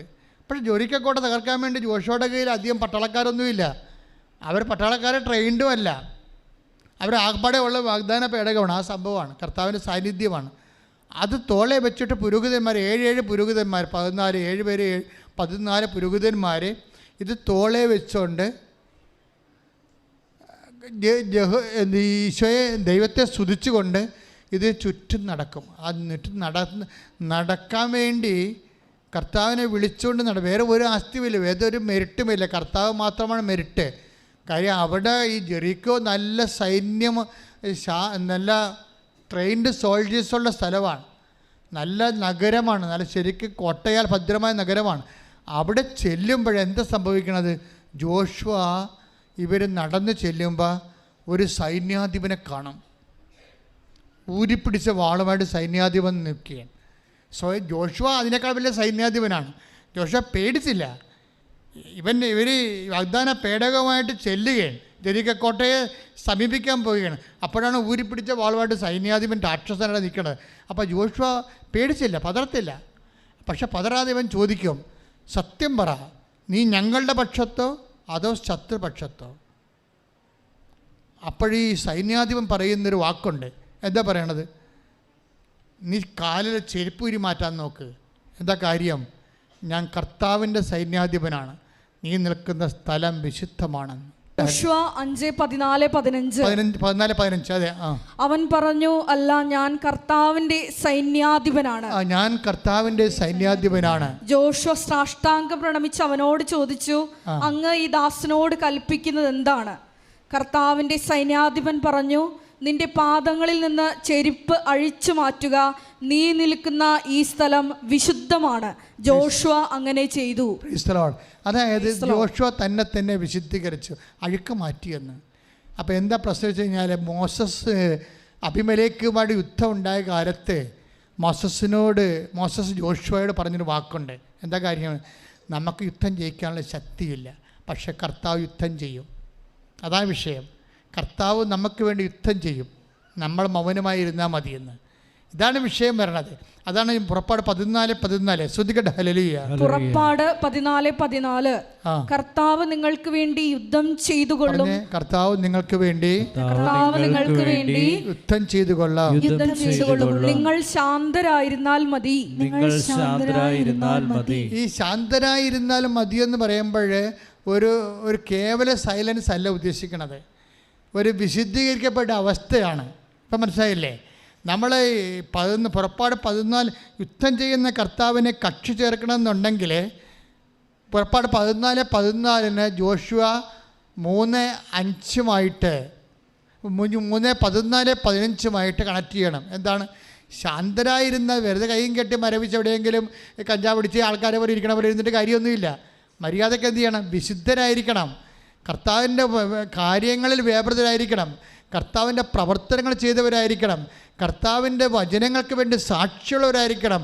അങ്ങനെ ശക്തനും വിശുദ്ധനുമായിരിക്കുക എന്ന് പറഞ്ഞാൽ, ശക്തനും ധീരനുമായിരിക്കുക എന്ന് വെച്ചാൽ, കർത്താവിനെ കക്ഷി ചേർക്കുക എന്ന് വെച്ചാൽ അതിൻ്റെ അർത്ഥം സാന്നിധ്യമാണ്. അത് ഉടമ്പടി ലഭിക്കുന്നതാണ്, അത് വിശുദ്ധിയുടെ ബലമാണ്. കൈയിടിച്ച് കർത്താവിനെ ആരാധന കൂടുന്ന എല്ലാ ദൈവമക്കള് ഉടമ്പടി പ്രകാരം വിശുദ്ധിയോടെ ജീവിച്ച്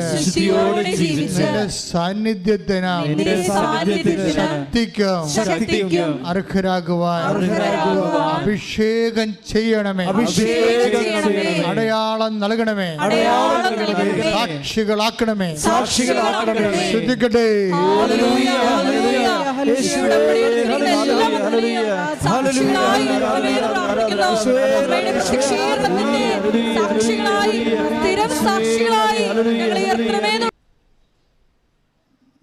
നമ്മൾ സാന്നിധ്യത്തെക്കുറിച്ചാണ് ഇപ്പോൾ കർത്താവ് നമുക്ക് വെളിപാട് നൽകുന്നത്. ഇതിപ്പോൾ മുമ്പത്തെ കാലത്തേക്കാളും, അതായത് നേരത്തെ, ഇപ്പം എനിക്കറിയാം കഴിഞ്ഞ കൊല്ലത്തേക്കാളോ, മുമ്പത്തെ കാലം ഞാൻ ഉദ്ദേശിച്ച കഴിഞ്ഞ കൊല്ലമാണ്. കഴിഞ്ഞ കൊല്ലത്തേക്കാളും കോവിഡ് കഴിഞ്ഞതിന് ശേഷം നമ്മൾ വീണ്ടും കൃപാസനം റീസ്റ്റാർട്ട് ചെയ്തതിന് ശേഷം അതുവരെ ഉണ്ടാകുന്നൊരു കോവിഡ് കാലമുണ്ടല്ലോ, അതുവരെ ഉണ്ടായിരുന്ന ഉടമ്പടിക്കാലമില്ലേ, അതിനേക്കാളും ഇപ്പം സാന്നിധ്യം കൂടുതലാണ്. അതാണ് ഇപ്പം നിങ്ങളെ എല്ലാ സാക്ഷ്യം കേൾക്കുന്നില്ലല്ലോ, ഞാൻ മിക്കവാറും എല്ലാ സാക്ഷ്യം കേൾക്കുന്നുണ്ട്.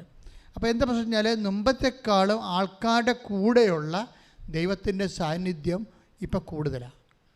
അതിൻ്റെ അർത്ഥം എന്താണെന്ന് വെച്ച് കഴിഞ്ഞാൽ, ആൾക്കാർ മുമ്പത്തെക്കാളും വിശുദ്ധരായെന്ന് വേണമെങ്കിൽ നമുക്ക് മനസ്സിലാക്കാം. കാര്യം വിശുദ്ധിയും സാന്നിധ്യവുമായിട്ട് കണക്ട് ചെയ്യണത്. പിന്നെ ആൾക്കാർ മുമ്പത്തെക്കാളും ഉടമ്പടിയുടെ ബയോളജി പഠിച്ചിട്ടുണ്ട്. ഇപ്പം ഉടമ്പടി ഒരു ഭക്തകൃത്യമെന്നും അല്ലത്. ശരിക്കും പറഞ്ഞാൽ അത് ഒരു ബൈബിക്കൽ എക്സിക്യൂഷനാണ്. ആ ബൈബിൾ പ്രയോഗത്തിൽ വരുത്തുന്ന സിസ്റ്റമാറ്റിക്, സയൻറ്റിഫിക്, മാത്തമാറ്റിക്കൽ പ്രയറാണ്. കാര്യം അതിൻ്റെ ഇന്ന ഫലത്തിന് ഇന്ന ആപ്ലിക്കേഷൻ ഇന്ന ഫലമെന്ന് കൃത്യമാണല്ലോ. കഴിഞ്ഞ ദിവസങ്ങളിലേ ഒരു സാക്ഷ്യം ഉണ്ടായത്, അല്ലൻ വർഗീസ് എന്നും പറഞ്ഞ ഒരു ഉദ്യോഗസ്ഥനാണ്, ഗവൺമെൻറ് ഉദ്യോഗസ്ഥൻ, ട്രിവാൻഡ്രത്തെ ഗവൺമെൻറ് ഉദ്യോഗസ്ഥൻ. അദ്ദേഹം എങ്ങനെ വെച്ചാൽ അദ്ദേഹം ഇവിടെ നിൽക്കുമ്പോൾ വൈഫും കൂടി നിൽക്കുകയാണ്. വൈഫും കൂടി നിൽക്കുമ്പോൾ അദ്ദേഹത്തിന് മാതാവിനോടുള്ള ഒരു സങ്കടമാണ്. കാര്യം അദ്ദേഹത്തിന് ഒരിക്കലും നടക്കാത്തൊരു കാര്യം അമ്മ ഉടമ്പടി പ്രകാരം നടത്തിക്കൊടുത്ത് അദ്ദേഹത്തിൻ്റെ ട്രാൻസ്ഫറാണ്. അദ്ദേഹത്തിൻ്റെ ട്രാൻസ്ഫർ ട്രിവാൻഡ്രത്ത് നിന്ന് കൊല്ലത്തേക്കായിരുന്നു. അപ്പോൾ മാതാപിതാക്കന്മാരുടെ കുറേ പ്രശ്നങ്ങൾ ഒക്കെ കാരണം അവർക്ക് കൊല്ലത്ത് പോയി ജോലി ചെയ്യാനോ ദിവസവും പോകാനോ പറ്റത്തില്ല. അപ്പോൾ ട്രാൻസ്ഫർ ചേഞ്ച് ചെയ്യാതെ ഒരു മാർഗ്ഗമില്ല. അപ്പോൾ അദ്ദേഹം ആദ്യം ഉടമ്പടി ചെയ്തു, കൊല്ലത്തെ ട്രാൻസ്ഫർ അതുപോലെ തന്നെ നിന്നു. പിന്നെയും വന്ന് ഉടമ്പടി ചെയ്തു, പക്ഷേ പുള്ളിയുടെ ട്രാൻസ്ഫർ വീണ്ടും ട്രിവാൻഡ്രത്തേക്കാക്കി ദൈവം ക്രമീകരിച്ചു. അത് ഭയങ്കര ഞെട്ടിപ്പിക്കുന്ന ഒരു സാക്ഷ്യമാണ്. എന്ന് വെച്ച് കഴിഞ്ഞാൽ, അതായത് എന്താ പ്രശ്നം വെച്ച് കഴിഞ്ഞാൽ, അമ്മ ചെയ്തതിനേക്കാൾ വലുത് അദ്ദേഹം ചെയ്തത് എന്താണെന്ന് ആദ്യം പറയാം. അദ്ദേഹം ആദ്യം ട്രാൻസ്ഫറിന് ഒരിക്കലും അദ്ദേഹത്തിന് ട്രിവാൻഡ്രത്ത് നിന്ന് കൊല്ലത്ത് വന്ന് വർക്ക് ചെയ്യാൻ പറ്റത്തില്ല. അത് കുടുംബത്തിൻ്റെ സാഹചര്യം അതല്ല. അപ്പോൾ എന്താ ചെയ്യണത്? അമ്മ ഇത് മാറ്റിത്തരാതെ ഒരു മാർഗ്ഗവുമില്ല. 90 ദിവസം അദ്ദേഹം പക്കാ ഉടമ്പടിയിലാണ് ജീവിക്കണത്. അല്ലാതെ കാര്യങ്ങൾ മനസ്സിലാക്കി പഠിച്ചു വന്ന് ഉടമ്പടി ചെയ്ത ആളാണ്. അല്ലാതെ ആൻറ്റി പറഞ്ഞ് അയ്യൽവാസി പറഞ്ഞെന്നും പറഞ്ഞ് കൂടെ വന്ന് ഉടമ്പടി ചെയ്ത ആളല്ല. അപ്പോൾ അവർക്ക് മണിയാ കിണിയാ എന്തെങ്കിലുമൊക്കെ ചെയ്തിട്ടും പോര്. അതാണ് അവർ വർക്ക് ചെയ്യാത്തതിൻ്റെ കാരണം. ഇത് കറക്റ്റ് കാര്യങ്ങൾ മാസങ്ങളോളം എടുത്ത് പഠിച്ചിട്ടാണ് ഇവിടെ വന്ന് ഉടമ്പടി ചെയ്തത്. ഉടമ്പടി ചെയ്ത് കഴിഞ്ഞാൽ പക്കായിട്ടാണ് അദ്ദേഹം ഉടമ്പടി എക്സിക്യൂട്ട് ചെയ്യണത്. പക്ഷേ ഇത് വർക്കൗട്ട് ചെയ്തില്ല. പക്ഷേ അപ്പോൾ അത് ഉടമ്പടിയുടെ ഇരിക്കുന്ന വെടിമരുന്ന് എന്താണെന്ന് അദ്ദേഹം കണ്ടുപിടിച്ചു. അതാണ് സംഭവം. ഉടമ്പടി എങ്ങനെ കത്തണമെന്ന് പുള്ളി കണ്ടുപിടിച്ചു. ഉടനെ പുള്ളി 3 മാസം ഉടമ്പടി ചെയ്ത് ഉടമ്പടി ജീവിച്ചപ്പോൾ ഉടമ്പടി എങ്ങനെയാണ് കത്തണമെന്നോ അല്ലെങ്കിൽ കത്തിക്കാൻ പറ്റണോ എങ്ങനെയാണെന്ന് കണ്ടുപിടിച്ച് പുള്ളി പുതുക്കി കഴിഞ്ഞപ്പോൾ ഒരു മലക്കം പറഞ്ഞിട്ട് ഇവിടെ വരുമ്പോൾ പരിശുദ്ധാത്മാവ് വിവേചനം കൊടുത്തു മകനെ ഇങ്ങനെയല്ല കാര്യങ്ങൾ ചെയ്യേണ്ടത്. ഇതിന് നിൻ്റെ വയറ്റിപ്പഴപ്പാണ് നീ പ്രാധാന്യം വെച്ചിരിക്കുന്നത്. നീ വെക്കേണ്ടത് പരിശുദ്ധാത്മാവിന് പ്രാധാന്യം കൊടുത്തുകൊണ്ട് ഉടമ്പടി ചെയ്യാൻ പറഞ്ഞു. ഉടനെ പുള്ളി ഇത് വിടുന്നപ്പോൾ ഉടമ്പടി പുതുക്കി കഴിഞ്ഞപ്പോൾ ട്രാൻസ്ഫർ 1ാമത്തെ സെക്ഷനിൽ നിന്ന് ട്രാൻസ്ഫർ വെട്ടി അത് 2ാമതാക്കി മാറ്റി. 1ാമത് പുള്ളി പറഞ്ഞു, പരിശുദ്ധാത്മാവിൻ്റെ ഫലങ്ങളാൽ അമ്മേ എന്നെ നിറക്കാൻ വേണ്ടി എനിക്ക് വേണ്ടി മധ്യസ്ഥം വഹിക്കണേ. അതാണ് എഡ്യൂക്കേറ്റഡ് ആയിട്ടുള്ള ഉടമ്പടി ചെയ്യുമ്പോൾ ഉണ്ടാകുന്ന ഗുണങ്ങൾ. കാര്യങ്ങൾ അറിഞ്ഞ് അവർ മറമ്മത്തി തൊട്ടേ കളിക്കത്തുള്ളൂ. അവർ ഒന്നുകിൽ ചെയ്യും അല്ലെങ്കിൽ ചെയ്യത്തില്ല. ചെയ്യുമെങ്കിൽ അവർ വെടിപ്പായിട്ട് ചെയ്യും. അതാണ് എഡ്യൂക്കേറ്റഡ് ഓഡിയൻസിൻ്റെ ഒരു പ്രത്യേകത. കാര്യങ്ങൾ എന്താണെന്ന് ടെക്നിക്കുകളുടെ മനസ്സിലാക്കും. അച്ഛൻ്റെ പ്രഭാഷണങ്ങളെല്ലാം കേൾക്കും. ഇതെങ്ങനെ കത്തിക്കണമെന്ന് നോക്കും. എന്നാൽ അതിൻ്റെ ഇന്ധനം എവിടെ ഇരിക്കണം, അതിൻ്റെ കുറിഞ്ഞ് എവിടെയാണ്. ഇപ്പം കതിനായാണെങ്കിലും വല്ലോടത്തും കൊണ്ട് തീ വെച്ച് കത്തത്തില്ല. അതിൻ്റെ കുറിഞ്ഞിക്ക് വേണ്ടി കൊടുക്കണം. അത് മരുന്നിരിക്കുന്ന സ്ഥലത്ത് തന്നെ തീ കൊടുക്കണ്ടേ. അപ്പോൾ ഈ മരുന്നിരിക്കുന്നത് എവിടെയാണെന്ന് പുള്ളിക്ക് മനസ്സിലായി. ഇത് ആത്മാവിലാണ് ഇത് വർക്ക് ചെയ്യണത്. അതുകൊണ്ട് പുള്ളിക്കാരൻ ആദ്യം എഴുതി പരിശുദ്ധാത്മാവിൻ്റെ ഫലങ്ങളായി എന്നെ നിറക്കണമേ. 2 നിവർത്തിയില്ല അമ്മേ, വീണ്ടും വെക്കണം ഞാൻ ട്രാൻസ്ഫറിൻ്റെ കാര്യം. കൊല്ലത്ത് പോകാൻ എനിക്ക് അവർ പറഞ്ഞു. അവർ ഓഫീസ് കൊല്ലത്തിടാമെന്ന് പറഞ്ഞു. കൊല്ലത്ത് പോകാൻ അതിനുള്ള റെഡിയാക്കിയിരിക്കുകയാണ് അവർ. അപ്പം അതുകൊണ്ട് ഇപ്പോഴും അത് സ്റ്റാറ്റസ് കോ അങ്ങനെ നിൽക്കുകയാണ്, ഒരു മാറ്റവും ഇല്ലാതെ. പക്ഷേ എനിക്ക് പോകാനും പറ്റണില്ല. അപ്പോൾ അതാണ് വെച്ചാൽ. പക്ഷേ ആദ്യം പിന്നെ അതിൻ്റെ അകത്ത് 3ാമതായിട്ട് പുള്ളിക്കാരനൊരു കാര്യം വെച്ചു. അമ്മ ഞാൻ മാത്രമല്ല, എൻ്റെ കൂടെ ഒരു സഹപ്രവർത്തകനുണ്ട് ഈ ഓഫീസിൽ ജോലി ചെയ്യണം. അവനും എന്നെപ്പോലെ പ്രശ്നമാണ്. അവനെയും കൊല്ലത്തൊന്നും വർക്ക് ചെയ്യാൻ പറ്റത്തില്ല. അപ്പോൾ അവൻ്റെ കാര്യം കൂടി ഞാൻ വെക്കണമെന്ന് 3ാമതായിട്ട് അവൻ്റെ കാര്യം വെച്ച്, സഹപ്രവർത്തകൻ്റെ കാര്യം വെച്ച്. അപ്പോൾ ഈ അല്ലൻ്റെ കാര്യം അമ്മ 2ാമത്തെ ഉടമ്പടി കറക്റ്റ് ഉടമ്പടി ആയത് കാരണം അല്ലൻ്റെ കാര്യം അമ്മ ഈ വിത്തിൻ നോ ടൈം കൊല്ലത്തെ ഓഫീസും ഗവൺമെൻറ് സ്റ്റോപ്പ് ചെയ്ത് ആ പ്രോജക്റ്റ് സ്റ്റോപ്പ് ചെയ്ത് അല്ലന് അവിടെ തന്നെ അവൻ ഇരുന്ന സ്ഥലത്ത് തന്നെ ട്രാൻസ്ഫർ തിരിച്ചു കൊടുത്തു. ക്ലിയറായത്. ഇപ്പോൾ ഓർഡറെല്ലാം പിൻവലിച്ചു, എല്ലാം ക്ലിയറായി. പക്ഷേ കൂടെ ഉള്ളവന് ഇപ്പോഴും പോകണം. അപ്പോൾ അവൻ ഇവിടെ വന്ന ദിവസം പറഞ്ഞു, അമ്മേ ഞാൻ എൻ്റെ കാര്യം പറഞ്ഞപ്പോൾ 3ാമതായിട്ട് എൻ്റെ സഹപ്രവർത്തകൻ്റെ കാര്യം പറഞ്ഞായിരുന്നു. അവനിപ്പോഴും വിഷമത്തിലാണെന്ന് പറഞ്ഞില്ല. പെട്ടെന്ന് ഒരു സുഗന്ധാഭിഷേകം വന്നു. പെട്ടെന്ന് ഇവിടെ നിൽക്കുമ്പോൾ സുഗന്ധാഭിഷേകം വന്നു. അപ്പോൾ വൈഫിനോട് ചോദിച്ചു, വൈഫും കൊണ്ട് നിൽക്കുകയല്ലേ, കാര്യം ഇവിടെ ഞങ്ങളെ ഇവിടെ നമുക്ക് ഈ 10,000-2,000 ആൾക്കാർ ഒരുമിച്ച് നിൽക്കണമ്പോൾ ബാത്റൂംസ് ഇവിടെ തന്നെയാണ് സെറ്റ് ചെയ്തിരിക്കുന്നത്. ആരും കാണുന്നില്ലെങ്കിലും വളരെ ശാസ്ത്രീയമായിട്ട് 57 ബാത്റൂമിൻ്റെ അകത്തുണ്ട്. അത് ആ രീതിയിലാണ് സെറ്റ് ചെയ്തിരിക്കുന്നത്. പക്ഷേ ഓവറായിട്ട് ആൾക്കാർ വന്ന് ഉപയോഗിച്ച് കഴിയുമ്പോൾ എന്തെങ്കിലും സ്മെല്ലുണ്ടാകും. അതുകൊണ്ട് ഞങ്ങളിവിടെ എല്ലാം വിക്ക് വെച്ചിരിക്കുന്നത് കണ്ടില്ലേ നിങ്ങൾ, ഇതുമാത്രം വിക്ക് വെച്ചിട്ടുണ്ട് ഇവിടെ. അപ്പോൾ ചിലപ്പോൾ ഏതെങ്കിലുമൊക്കെ ഓർഡർ നല്ല സ്മെല്ല് വരും. അതിന് ആൾക്കാർ ഒത്തിരി കൊണ്ട് ആവശ്യമില്ലാത്ത സ്മെല്ലുണ്ടാകാതിരിക്കാൻ വേണ്ടി ഇത് സെറ്റ് ചെയ്തിരിക്കണതാണ്. അപ്പോൾ ഞാൻ ഈ സുഗന്ധാഭിഷേകം എന്ന് പറയുമ്പോൾ ഞാൻ മൈൻഡ് ചെയ്യത്തില്ല, കാര്യം എനിക്കറിയാം ഈ വിക്ക് വെച്ചിരിക്കണ കൊണ്ടാണെന്നറിയാം. പക്ഷേ ഇത് പ്രോബ്ലം വെച്ച് കഴിഞ്ഞാൽ ഈ വിക്കിൻ്റെ സ്മെല്ലല്ല, വേറെ ഒരു വെറൈറ്റി സ്മെല്ലാണ് ഇതിൻ്റെ മാതാവിൻ്റെ സ്മെല്ലെന്ന് പറയുമ്പോൾ. അപ്പോൾ ഉടനെ വൈഫ് അടുത്ത് ഇപ്പോൾ ഉണ്ട്, വൈഫോട് ചോദിക്കും, എനിക്ക് വല്ലാത്തൊരു സ്വർഗീയ സുഗന്ധം ഫീൽ ചെയ്യണമല്ല, നിനക്ക് വല്ലതും തോന്നിയോ? അപ്പോൾ പറഞ്ഞു എനിക്കൊന്നും തോന്നിയില്ല. വീണ്ടും ചോദിച്ചു, അയാൾക്ക് സ്മെല്ല് ശരി വരുന്നുണ്ട്. വീണ്ടും ചോദിച്ചു, അപ്പോഴും ഒന്നുമില്ല. കുറച്ച് കഴിഞ്ഞപ്പോൾ അയാളുടെ മനസ്സിലൊരു ഇൻഡ്യൂഷൻ വന്നു, കൂട്ടുകാരനെ വിളിക്കുക വന്നു. അയാൾ പുറത്തോട്ടിറങ്ങിയിട്ട് കൂട്ടുകാരനെ വിളിച്ചു, നിൻ്റെ ട്രാൻസ്ഫറിന് വല്ലതും സംഭവിച്ചോടാന്ന് ചോദിച്ചു. അപ്പോൾ പറഞ്ഞു എൻ്റെ ട്രാൻസ്ഫർ ക്യാൻസലാക്കിയെന്ന് പറഞ്ഞു. ഇതാണ് സംഭവം. അതാണ് പ്രസൻസ് എന്ന് പറയണത്. ഇതിങ്ങനെ ഇയർ ടു ഇയർ കേൾക്കുകയാണ് കാര്യങ്ങൾ. നമ്മൾ സത്യസന്ധമായിട്ടൊന്ന് നിന്നാൽ മതി. നമ്മുടെ ഈ മലയാളിയുടെ ജനിതകമായി ഉടായ്പില്ല, ആ സാധനം മാറ്റിയ ഉടമ്പടി വർക്കൗട്ട് ചെയ്യും. അത് കൃത്യമാണ്. മലയാളിക്ക് എങ്ങനെയാ ചിലർക്ക് ഗേറ്റ് തുറന്നു കിടന്നാലും അതിൽ ചാടിയിലേ വരത്തുള്ളൂ. അവരെന്തെങ്കിലും തരത്തിൽ കുറക്കാൻ പറ്റുമോ എന്ന് നോക്കും. ഇത് 10 പത്രമെങ്കിലും അടുത്ത ആഴ്ച കൊടുത്താൽ മതിയാന്ന് ചിന്തിക്കും. ഇപ്പം പണ്ട് ഈ ജഗതിയൊക്കെ കളിച്ച പോലെ കൈനീട്ടം വൈകിട്ടായാൽ വല്ല കുഴപ്പമുണ്ടാന്ന് ചോദിക്കത്തില്ലേ, അതുപോലെ മലയാളി ചോദിക്കും, കൈനീട്ടവേ വൈകിട്ടായാൽ വല്ല കുഴപ്പമുണ്ടാന്ന് എന്ന് പറയും. 10 പത്രം അവസാനം മാർച്ച് അവസാനം കൊടുത്താൽ മതിയാന്ന് ചോദിച്ചാൽ ഇത് കത്തുകയില്ല, നനഞ്ഞ പടക്കം പോലെ ഉടമ്പടി. എന്താ കാര്യം? ഇതിനൊരു ലിമിറ്റഡ് ഒരു സ്പീഡുണ്ട്. അത് നിങ്ങളുടെ സ്പിരിച്വൽ എന്തൂസിയാസത്തിൻ്റെ ഭാഗമാണ്. എന്ന് വെച്ച് കഴിഞ്ഞാൽ അതാണ് കർത്താവിൻ്റെ പുനരുദ്ധാനത്തിനാണ് സാക്ഷ്യം വഹിക്കുന്നത്. നിങ്ങൾ പത്രം കൊടുത്തു, രോഗിയെ കണ്ടു, ഇപ്പം രോഗിയെ കണ്ടപ്പോൾ തന്നെ ഈശോ എന്താ പറഞ്ഞിരിക്കണമെന്ന് വെച്ചാൽ ഞാൻ രോഗിയാണെന്നല്ല പറഞ്ഞിരിക്കണത്, അല്ലേ? അവിടെ വേറെ നിങ്ങളുടെ അയൽവാസിയാണ്, ചിലപ്പോൾ ആദ്യമായിട്ടും കാണുന്ന രോഗിയാണ്. അതുകൊണ്ട് നിങ്ങൾ ചിലപ്പോൾ ജന്മിത്തം കളിക്കും. എന്നാൽ കിടക്കട്ടെ, എൻ്റെ കയ്യിൽ നിന്നൊരു 50 രൂപ. അപ്പോൾ നിങ്ങൾ ജന്മിയുമായി അയാൾ കുടിയാനുമായി. അപ്പോൾ ഇങ്ങനെയുള്ള ജന്മി കുടിയാൻ വ്യവസ്ഥിതി നിങ്ങൾക്ക് ഇത്തിരി പൈസ എന്തെങ്കിലും ഇത്തിരി മേൽക്കൈ കിട്ടിയാൽ പിന്നെ അപ്പം തന്നെ നിങ്ങൾ കോളർ പൊക്കും. കോളർ പൊക്കണ കാരണമാണ് ഈശോ പറഞ്ഞത് കോളറൊക്കെ താത്ത് രോഗിയെ ഞാനായിട്ട് കാണാൻ പറയും. അതാണ് ഈശോ പറഞ്ഞത്, ഞാൻ രോഗിയായിരുന്നു. അതാണ് പ്രശ്നം. എന്ന് വെച്ച് കഴിഞ്ഞാൽ ഞാൻ കർത്താവ് രോഗിയാണെന്ന് പറയുമ്പോൾ നമ്മളാരാകും? ദാസനാകും. അമ്മ അതാണ് ഉടമ്പടി ചെയ്യുമ്പോൾ ബേസിക്കായിട്ട് പറയണത്, നീ ഗർഭം ധരിച്ച് പുത്രനെ പ്രസവിക്കും എന്ന് പറയുമ്പോൾ അമ്മ എന്താ പറയണത്? ദൈവത്തിനൊന്നും അസാധ്യമല്ലെന്ന് പറയുമ്പോൾ കർത്താവാണിത് ചെയ്യണമെന്ന് അമ്മയ്ക്ക് മനസ്സിലായില്ലേ? അമ്മ ഉടനെ എന്താ പറയണത്? ഇതാ കർത്താവിൻ്റെ ദാസി. അതാ അമ്മ ഉടമ്പടി ചെയ്യണം എന്താണ്? ദാസിയാണെന്നും പറഞ്ഞാൽ ഉടമ്പടി ചെയ്യുന്ന ഓരോ വ്യക്തികളും ആ ചെയ്യുന്ന നിമിഷം തന്നോട് തന്നെ പറയണം, ഞാൻ കർത്താവിൻ്റെ ദാസാണ്, കർത്താവിൻ്റെ ദാസിയാണ്. അമ്മയുടെ മധ്യസ്ഥയിലാണ് ദൈവത്തോട് ഉടമ്പടി ചെയ്യണത്. കൈയടിച്ച് കർത്താവ്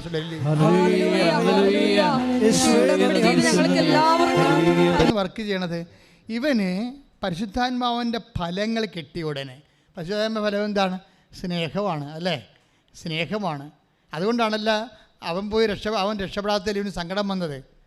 അതുകൊണ്ടാണല്ലോ അമ്മയോട് അവൻ പറഞ്ഞത്, അമ്മ അവൻ്റെ കാര്യം ശരിയായില്ല എന്ന് പറഞ്ഞത്. അപ്പോഴാണ് അമ്മ പറഞ്ഞത്, എൻ്റെ സാന്നിധ്യം നിൻ്റെ കൂടെയുണ്ട്, അവൻ്റെ കാര്യം ശരിയാക്കിയിട്ടുണ്ടെന്ന്. ഇതിന് ഒന്നും പഞ്ഞമില്ല മക്കളെ.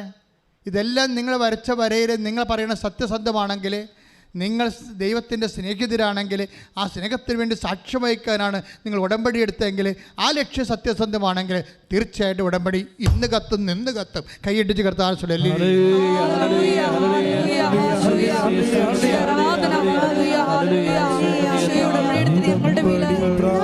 ഇങ്ങനെ ട്രാൻസ്ഫർ ചോദിച്ചാൽ പിന്നെ സർക്കാരെ തെണ്ടുമില്ല.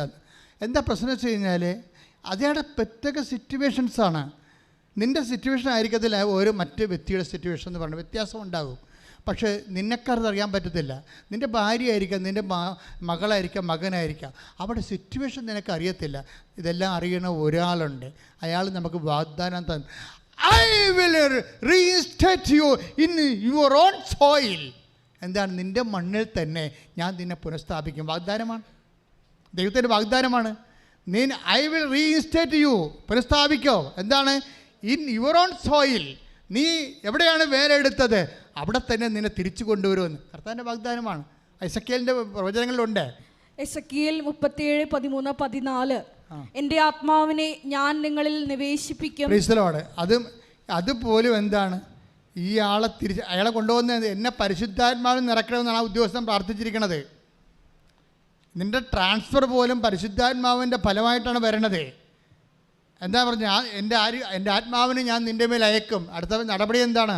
നിങ്ങൾ ജീവിക്കും. പിന്നെ ഞാൻ നിങ്ങളെ നിങ്ങളുടെ സ്വന്തം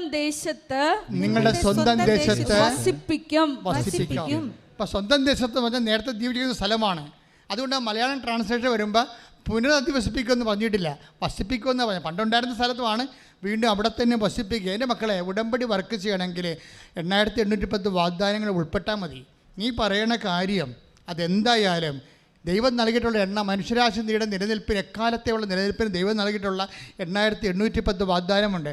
അതിൽ ഉൾപ്പെട്ട് കഴിഞ്ഞാൽ അത് ആ രാജ്യത്ത് നിയമപരമായിട്ട് നിലനിൽക്കുമോ ഇല്ലയോ എന്നുള്ളതും ബൈബിൾ അറിയേണ്ട കാര്യമില്ല. ദൈവം ഈ മനുഷ്യന്മാരുണ്ടാക്കിയ നിയമങ്ങളെല്ലാം ദൈവ നിയമത്തിൻ്റെ താഴെയിട്ട് അത് കണ്ട് പഠിച്ചുണ്ടാക്കിയ സംഭവമാണ്. അതുകൊണ്ടാണ് ഇത് മനുഷ്യന്മാരുടെ നിയമങ്ങൾ പോലും നിലനിൽക്കുന്നതിൻ്റെ കാര്യം എന്താണ്? ദൈവിക ഡിവൈൻ ലോ ഉള്ളത് കൊണ്ടാണ്. ഡിവൈൻ ലോ നിലനിൽക്കുന്ന ദൈവത്തിൻ്റെ വാഗ്ദാനങ്ങളിലാണ്. ചിലപ്പോൾ ദൈവികമായ വാഗ്ദാനങ്ങളെ ഈ മാനുഷ്യ നിയമങ്ങളെയും അതിലംഘിച്ചുകൊണ്ട് ദൈവം വാഗ്ദാനം നടപ്പാക്കും. അതുകൊണ്ടാണ് ചില ആൾക്കാർക്ക് ആ ഉടമ്പടി എടുത്തു കഴിയുമ്പോൾ അവരുടെ വിസ തടഞ്ഞിട്ടിരിക്കുന്ന രാജ്യത്തിൻ്റെ നിയമങ്ങൾ തന്നെ ദൈവം മാറ്റേണ്ട കാര്യം എന്താണ്? നിയമത്തെക്കാൾ വലുതാണ് ദൈവത്തിൻ്റെ വാഗ്ദാനം. കൈയടിച്ച് കർത്താവിനെ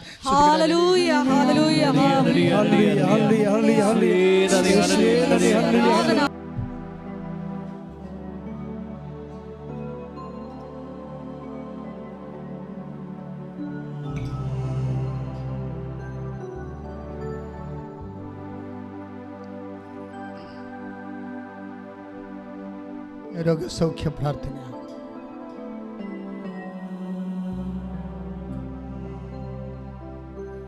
അച്ഛൻ പ്രാർത്ഥിച്ചുകൊണ്ടേയിരിക്കും, മക്കൾ സ്തുതിച്ചുകൊണ്ടേയിരിക്കുക.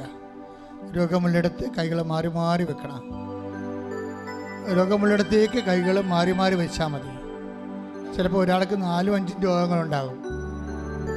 അച്ഛൻ മാതാവിൻ്റെ മധ്യസ്ഥതയിൽ കൃപ നിറഞ്ഞു നിൽക്കുന്ന ആരാധനയുടെ അഭിഷേക നിമിഷമാണ്. നിന്റെ മക്കൾ സ്തുതിക്കട്ടെ, ഇടിമുഴക്കം പോലെ സ്തുതിക്കട്ടെ. കർത്താവേ, നിന്റെ ഉന്നതമായ നാമത്തിന് സ്വസ്ഥം ചെയ്യുന്ന കർത്താവേ, എൻ്റെ കർത്താവേ, വിശുദ്ധ പൗരോഹിത്യത്തെ മഹത്വപ്പെടുത്തണമേ കർത്താവേ. എൻ്റെ കർത്താവേ, സഭയിലുള്ള സാന്നിധ്യം പ്രകടമാക്കണമേ കർത്താവേ. 36 കൊല്ലം ഞാൻ അർപ്പിച്ച കൃപാനയുടെ യോഗ്യതയാൽ കൃപാസ്ഥാനത്താറെ ജീവനോടെ പ്രത്യക്ഷപ്പെട്ട മാതാവിൻ്റെ മാധ്യസ്ഥത്തിലെ മാരകരോഗങ്ങൾ, തീരാവേദികൾ ദൈവനാമത്തിൽ മാറിപ്പോകട്ടെ എന്ന് പ്രാർത്ഥിക്കുന്നു കർത്താവിൻ്റെ ശക്തി. നടുവേദനക്കാരെ സമർപ്പിച്ച് പ്രാർത്ഥിക്കുന്ന കർത്താവ്, നടുവേദനയ്ക്കുന്ന കർത്താവ്, കിഡ്നി രോഗികളെ സമർപ്പിച്ച് പ്രാർത്ഥിക്കുന്ന കർത്താവ്, കിഡ്നി രോഗികളെ ചുളിഞ്ഞു പോയവരെ, കിഡ്നി കർത്താവ് ചുളിഞ്ഞു പോയവരെ, കിഡ്നി ചെറുതായി പോയവരെ, കിഡ്നിയിൽ കല്ലുള്ളവരെ, കിഡ്നിക്ക് വീക്കമുള്ളവരെ, കിഡ്നി വലുതാകുന്നവരെ എല്ലാവരെയും കർത്താവ് സ്പർശിക്കട്ടെ.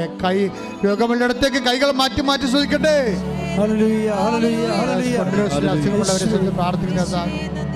സ്പോണ്ടിലോസിസിന് അസുഖമുള്ളവരെ സമർപ്പിച്ച് പ്രാർത്ഥിക്കുന്ന കർത്താവ്, തൈറോയ്ഡ് രോഗികളെ സംബന്ധിച്ച് പ്രാർത്ഥിക്കുന്ന കർത്താവ്, കരരോഗികളെ സംബന്ധിച്ച് പ്രാർത്ഥിക്കുന്ന കർത്താവ്, കിഡ്നി രോഗികളെ സംബന്ധിച്ച് പ്രാർത്ഥിക്കുന്ന കർത്താവ്, ശ്വാസകോശ രോഗികളെ കർത്താവ്, ശ്വാസകോശ രോഗികളെ, പതിരയുടെ അസുഖമുള്ളവരെ കർത്താവ്, വലിവ് രോഗികൾ, ആസ്മ രോഗികൾ, അൾസർ രോഗികൾ, അൾസർ രോഗികൾ കർത്താവ് സമർപ്പിച്ച് പ്രാർത്ഥിക്കുന്ന കർത്താവ്, ഉദര രോഗികളെ കർത്താവ് സമർപ്പിച്ച് പ്രാർത്ഥിക്കുന്ന കർത്താവ്, നിന്റെ തിരുമുറുമാർന്ന് വലതുകരം രോഗികളെ മേൽ വെക്കണമെന്ന് പ്രാർത്ഥിക്കുന്ന ദൈവത്തിൻ്റെ കരുണ മക്കളിലേക്ക് ആവശ്യിക്കട്ടെ പ്രാർത്ഥിക്കുന്ന മക്കളില്ലാത്ത പ്രാർത്ഥിക്കുന്ന കർത്താവ്, കുടൽ രോഗികൾ, അൾസർ രോഗികൾ, അർച്ചസ് രോഗികളെ കർത്താവിൻ്റെ വിശുദ്ധമായ രഥത്തെ കഴുകപ്പെടട്ടെ. മാരകരോഗങ്ങളെ യേശുനാമത്തിൽ സൗഖ്യമാകട്ടെ എന്ന് പ്രാർത്ഥിക്കുന്ന മക്കളില്ലാത്ത പ്രാർത്ഥിക്കുന്ന കർത്താവ്, കടലുകളെ സംബന്ധിച്ച് പ്രാർത്ഥിക്കുന്ന കർത്താവ്, പാങ്ക്രിയാസ് രോഗികളെ സംബന്ധിച്ച് പ്രാർത്ഥിക്കുന്ന കർത്താവ്, പക്ഷരോഗികൾ, ഷുഗർ രോഗികൾ, മെനിഞ്ചൈറ്റിസ് അസുഖമുള്ളവരെ സമർപ്പിച്ച് പ്രാർത്ഥിക്കുന്നത്, മുടിക്കൊഴിച്ചവരെ സംബന്ധിച്ച് പ്രാർത്ഥിക്കുന്ന കർത്താവ്, നടുവേദനക്കാരെ സംബന്ധിച്ച് പ്രാർത്ഥിക്കുന്ന കർത്താവ്, വാതരോഗികൾ കർത്താവ്,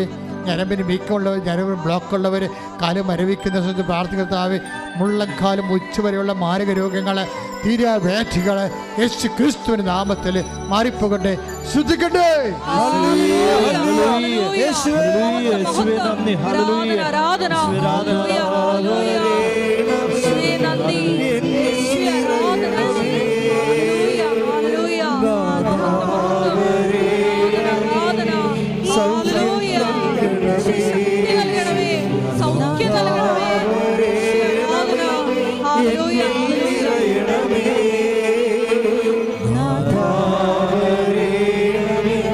സൗഖ്യം നൽകണമേ. സ്നേഹമേ, ഓ ദിവ്യകാരുണ്യമേ, ഓ ദിവ്യമാ സ്നേഹമേ, ഓ ദിവ്യകാരുണ്യമേ. പരിശുദ്ധ പരമദിവ്യകാരുണ്യത്തിന് എൻ്റെ പ്രിയപ്പെട്ടവരെ, ജോലി ഇല്ലാത്തവരെ, ഇപ്പോൾ പ്രാർത്ഥിക്കാൻ പോകുന്ന ആരാധനയ്ക്ക് സമർപ്പിക്കാൻ പോകുന്ന വിഷയങ്ങളാണ്. നിങ്ങൾ വിശ്വസിക്കുമെങ്കിൽ ഈ വിഷയത്തിന് ഈ മാസം തന്നെ സാക്ഷ്യം പറയാൻ ദൈവം നിങ്ങളെ അനുവദിക്കും. അല്ലെങ്കിൽ ഈ ഉടമ്പടി കാലഘട്ടത്തിൽ ജോലിയില്ലാത്തവർക്ക് വേണ്ടി പ്രാർത്ഥിക്കുന്ന സമയമാണ്. വീടില്ലാത്തവര്, വീട് സ്ഥലവും വഴിയുമില്ലാത്തവര്, വാടകയ്ക്ക് താമസിക്കുന്നവര്, ഈ ആഴ്ചയിൽ ഈ മാസത്തിൽ ഇന്റർവ്യൂ അറ്റൻഡ് ചെയ്യാൻ പോകുന്നവര്,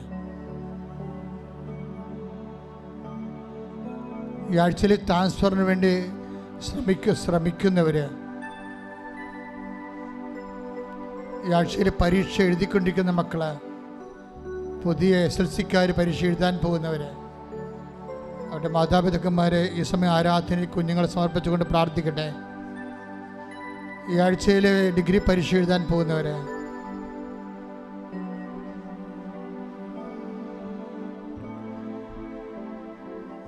എല്ലാവരെയും സമർപ്പിച്ചുകൊണ്ട് പ്രാർത്ഥിക്കട്ടെ. വിവാഹ തടസ്സമുള്ളവർ, മക്കളില്ലാത്തവർ, വിദേശത്തേക്ക് പോകാൻ ആഗ്രഹിക്കുന്നവർ, അതിൻ്റെ വിസ തടസ്സങ്ങൾ, ഓഫർ ലെറ്ററിൻ്റെ തടസ്സങ്ങൾ, യൂണിവേഴ്സിറ്റി തടസ്സങ്ങൾ, എല്ലാം പൈസ കൊടുത്തിട്ട് എല്ലാം പെൻഡിങ്ങായി പോയവർ, പണവും നഷ്ടപ്പെട്ട് പോകാൻ പറ്റാതെ വേദനിക്കുന്നവർ, മക്കളില്ലാത്തവർ, സ്ഥലം വിൽക്കാൻ പറ്റാത്തവർ, ജപ്തി ആയിപ്പോയവർ, ജപ്തി വരാൻ പോകുന്നവർ, അതടക്കാൻ മാർഗമില്ലാതെ വിഷമിക്കുന്നവർ, കുടുംബകലഹത്തിൽ ഭിന്നതയെ ജീവിക്കുന്നവർ, ഭർത്താവും ഭാര്യയും പിരിയാൻ പോകുന്നവർ, പിരിയാൻ ഇഷ്ടമില്ലാത്ത ജീവിത പങ്കാളി, ഇഷ്ടമുള്ള ജീവിത പങ്കാളി, അത് തമ്മിൽ വേദനിച്ച് ജീവിക്കുന്ന അവസ്ഥകൾ, കർത്താവ് ന്യായവും സത്യമില്ലാത്ത രീതിയിൽ സമ്പത്തിനും ജോലിക്കും വേണ്ടി ജീവിത പങ്കാളികൾ ഒരാൾ കാണിച്ചു കൂട്ടുന്ന അനീതികൾ, അതിലെല്ലാം പരിശുദ്ധ ദേവമാതാവിനെ സമർപ്പിച്ചുകൊണ്ട് മാനസാന്തരത്തിന് വേണ്ടി പ്രാർത്ഥിക്കുന്ന കുഞ്ഞുങ്ങൾ, തെറ്റായ പ്രണയബന്ധങ്ങളിൽ അകപ്പെട്ടു പോയവർ, തെറ്റായ ലഹരി ശീലങ്ങളിൽ അകപ്പെട്ടു പോയവർ, ആശുപത്രിയിൽ കിടക്കുന്നവർ, ICUയിൽ കിടക്കുന്നവർ, രോഗികൾ, മാറാത്ത രോഗത്തിന് മരുന്ന് കഴിച്ചുകൊണ്ടിരിക്കുന്നവർ, തിരാവേദിക്കാരെ അതിശക്തമായി ശ്രദ്ധിക്കട്ടെ. ഉന്നതമായ നാമത്തിന് സ്തോത്രം ചെയ്യുന്ന കർത്താവേ, കൃപാസനത്തെ നീ ഏറ്റെടുക്കണമേ, അതിൻ്റെ ആരാധന ഏറ്റെടുക്കണമേ. ദൈവത്തിൻ്റെ കരുണ മക്കളിലേക്ക് ആവസിക്കട്ടെ, ദൈവത്തിൻ്റെ ശക്തി മക്കളിലേക്ക് ആവസിക്കട്ടെ.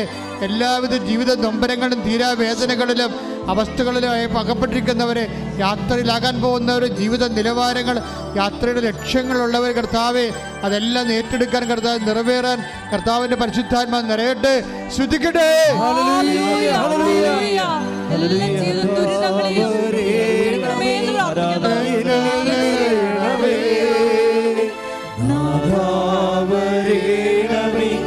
സൗഖ്യം നൽകണമേ, നാഥാവരേണമേ, എന്നിൽ നിറയണമേ, നാഥാവരേണമേ, സൗഖ്യം നൽകണമേ. മുട്ടേ നിൽക്കുക. വ്യക്തിപരമായ ആവശ്യങ്ങൾക്ക് വേണ്ടി മൗനമായി പ്രാർത്ഥിക്കുക. എന്തെങ്കിലും കാര്യങ്ങൾ, ഇപ്പം മുട്ട നിൽക്കാൻ പറ്റാത്ത അവസ്ഥ പോലൊരു കാര്യമാണ്. അങ്ങനെ എന്തെങ്കിലും കാര്യങ്ങൾ അച്ഛനിവിടെ വിട്ടുപോയിട്ടുണ്ടെങ്കിൽ അത് മൗനമായി കൈകൾ കൂപ്പി മാതാവിൻ്റെ മധ്യസ്ഥ അമ്മയ്ക്ക് സമർപ്പിക്കേണ്ട വിഷയമാണ്.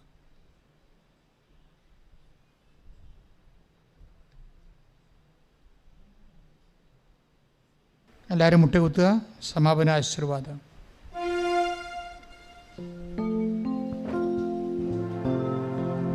ഒരു നിമിഷം മൗനമായി ഉടമ്പടിയിൽ വെച്ച എല്ലാ വിഷയങ്ങളും പരിശുദ്ധ അമ്മയുടെ മധ്യസ്ഥയിൽ ദിവ്യകാരുണ്യ സന്നിധിയിൽ സമർപ്പിച്ച് പ്രാർത്ഥിക്കാം. ഒപ്പം നമ്മുടെ ജീവിതത്തെ ഇപ്പം നൊമ്പരപ്പെടുത്തുന്ന എല്ലാ വിഷമതകളെയും ദിവ്യകാരുണ്യ സന്നിധിയിൽ സമർപ്പിച്ച് പ്രാർത്ഥിക്കാം.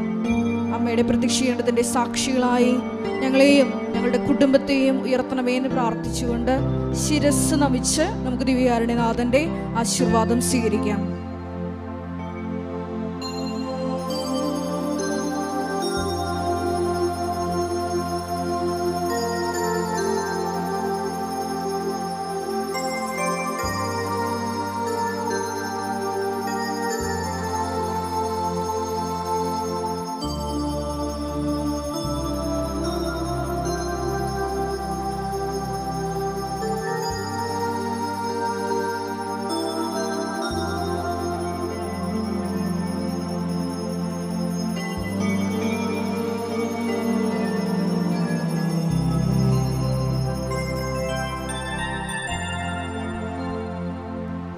പരിശുദ്ധ പരമ ദിവ്യകാരുണ്യമേ, എന്നുമെന്നും അങ്ങേയ്ക്കാരാധന. പരിശുദ്ധ പരമ ദിവ്യകാരുണ്യമേ, എന്നുമെന്നും അങ്ങേയ്ക്കാരാധന. പരിശുദ്ധ പരമ ദിവ്യകാരുണ്യമേ,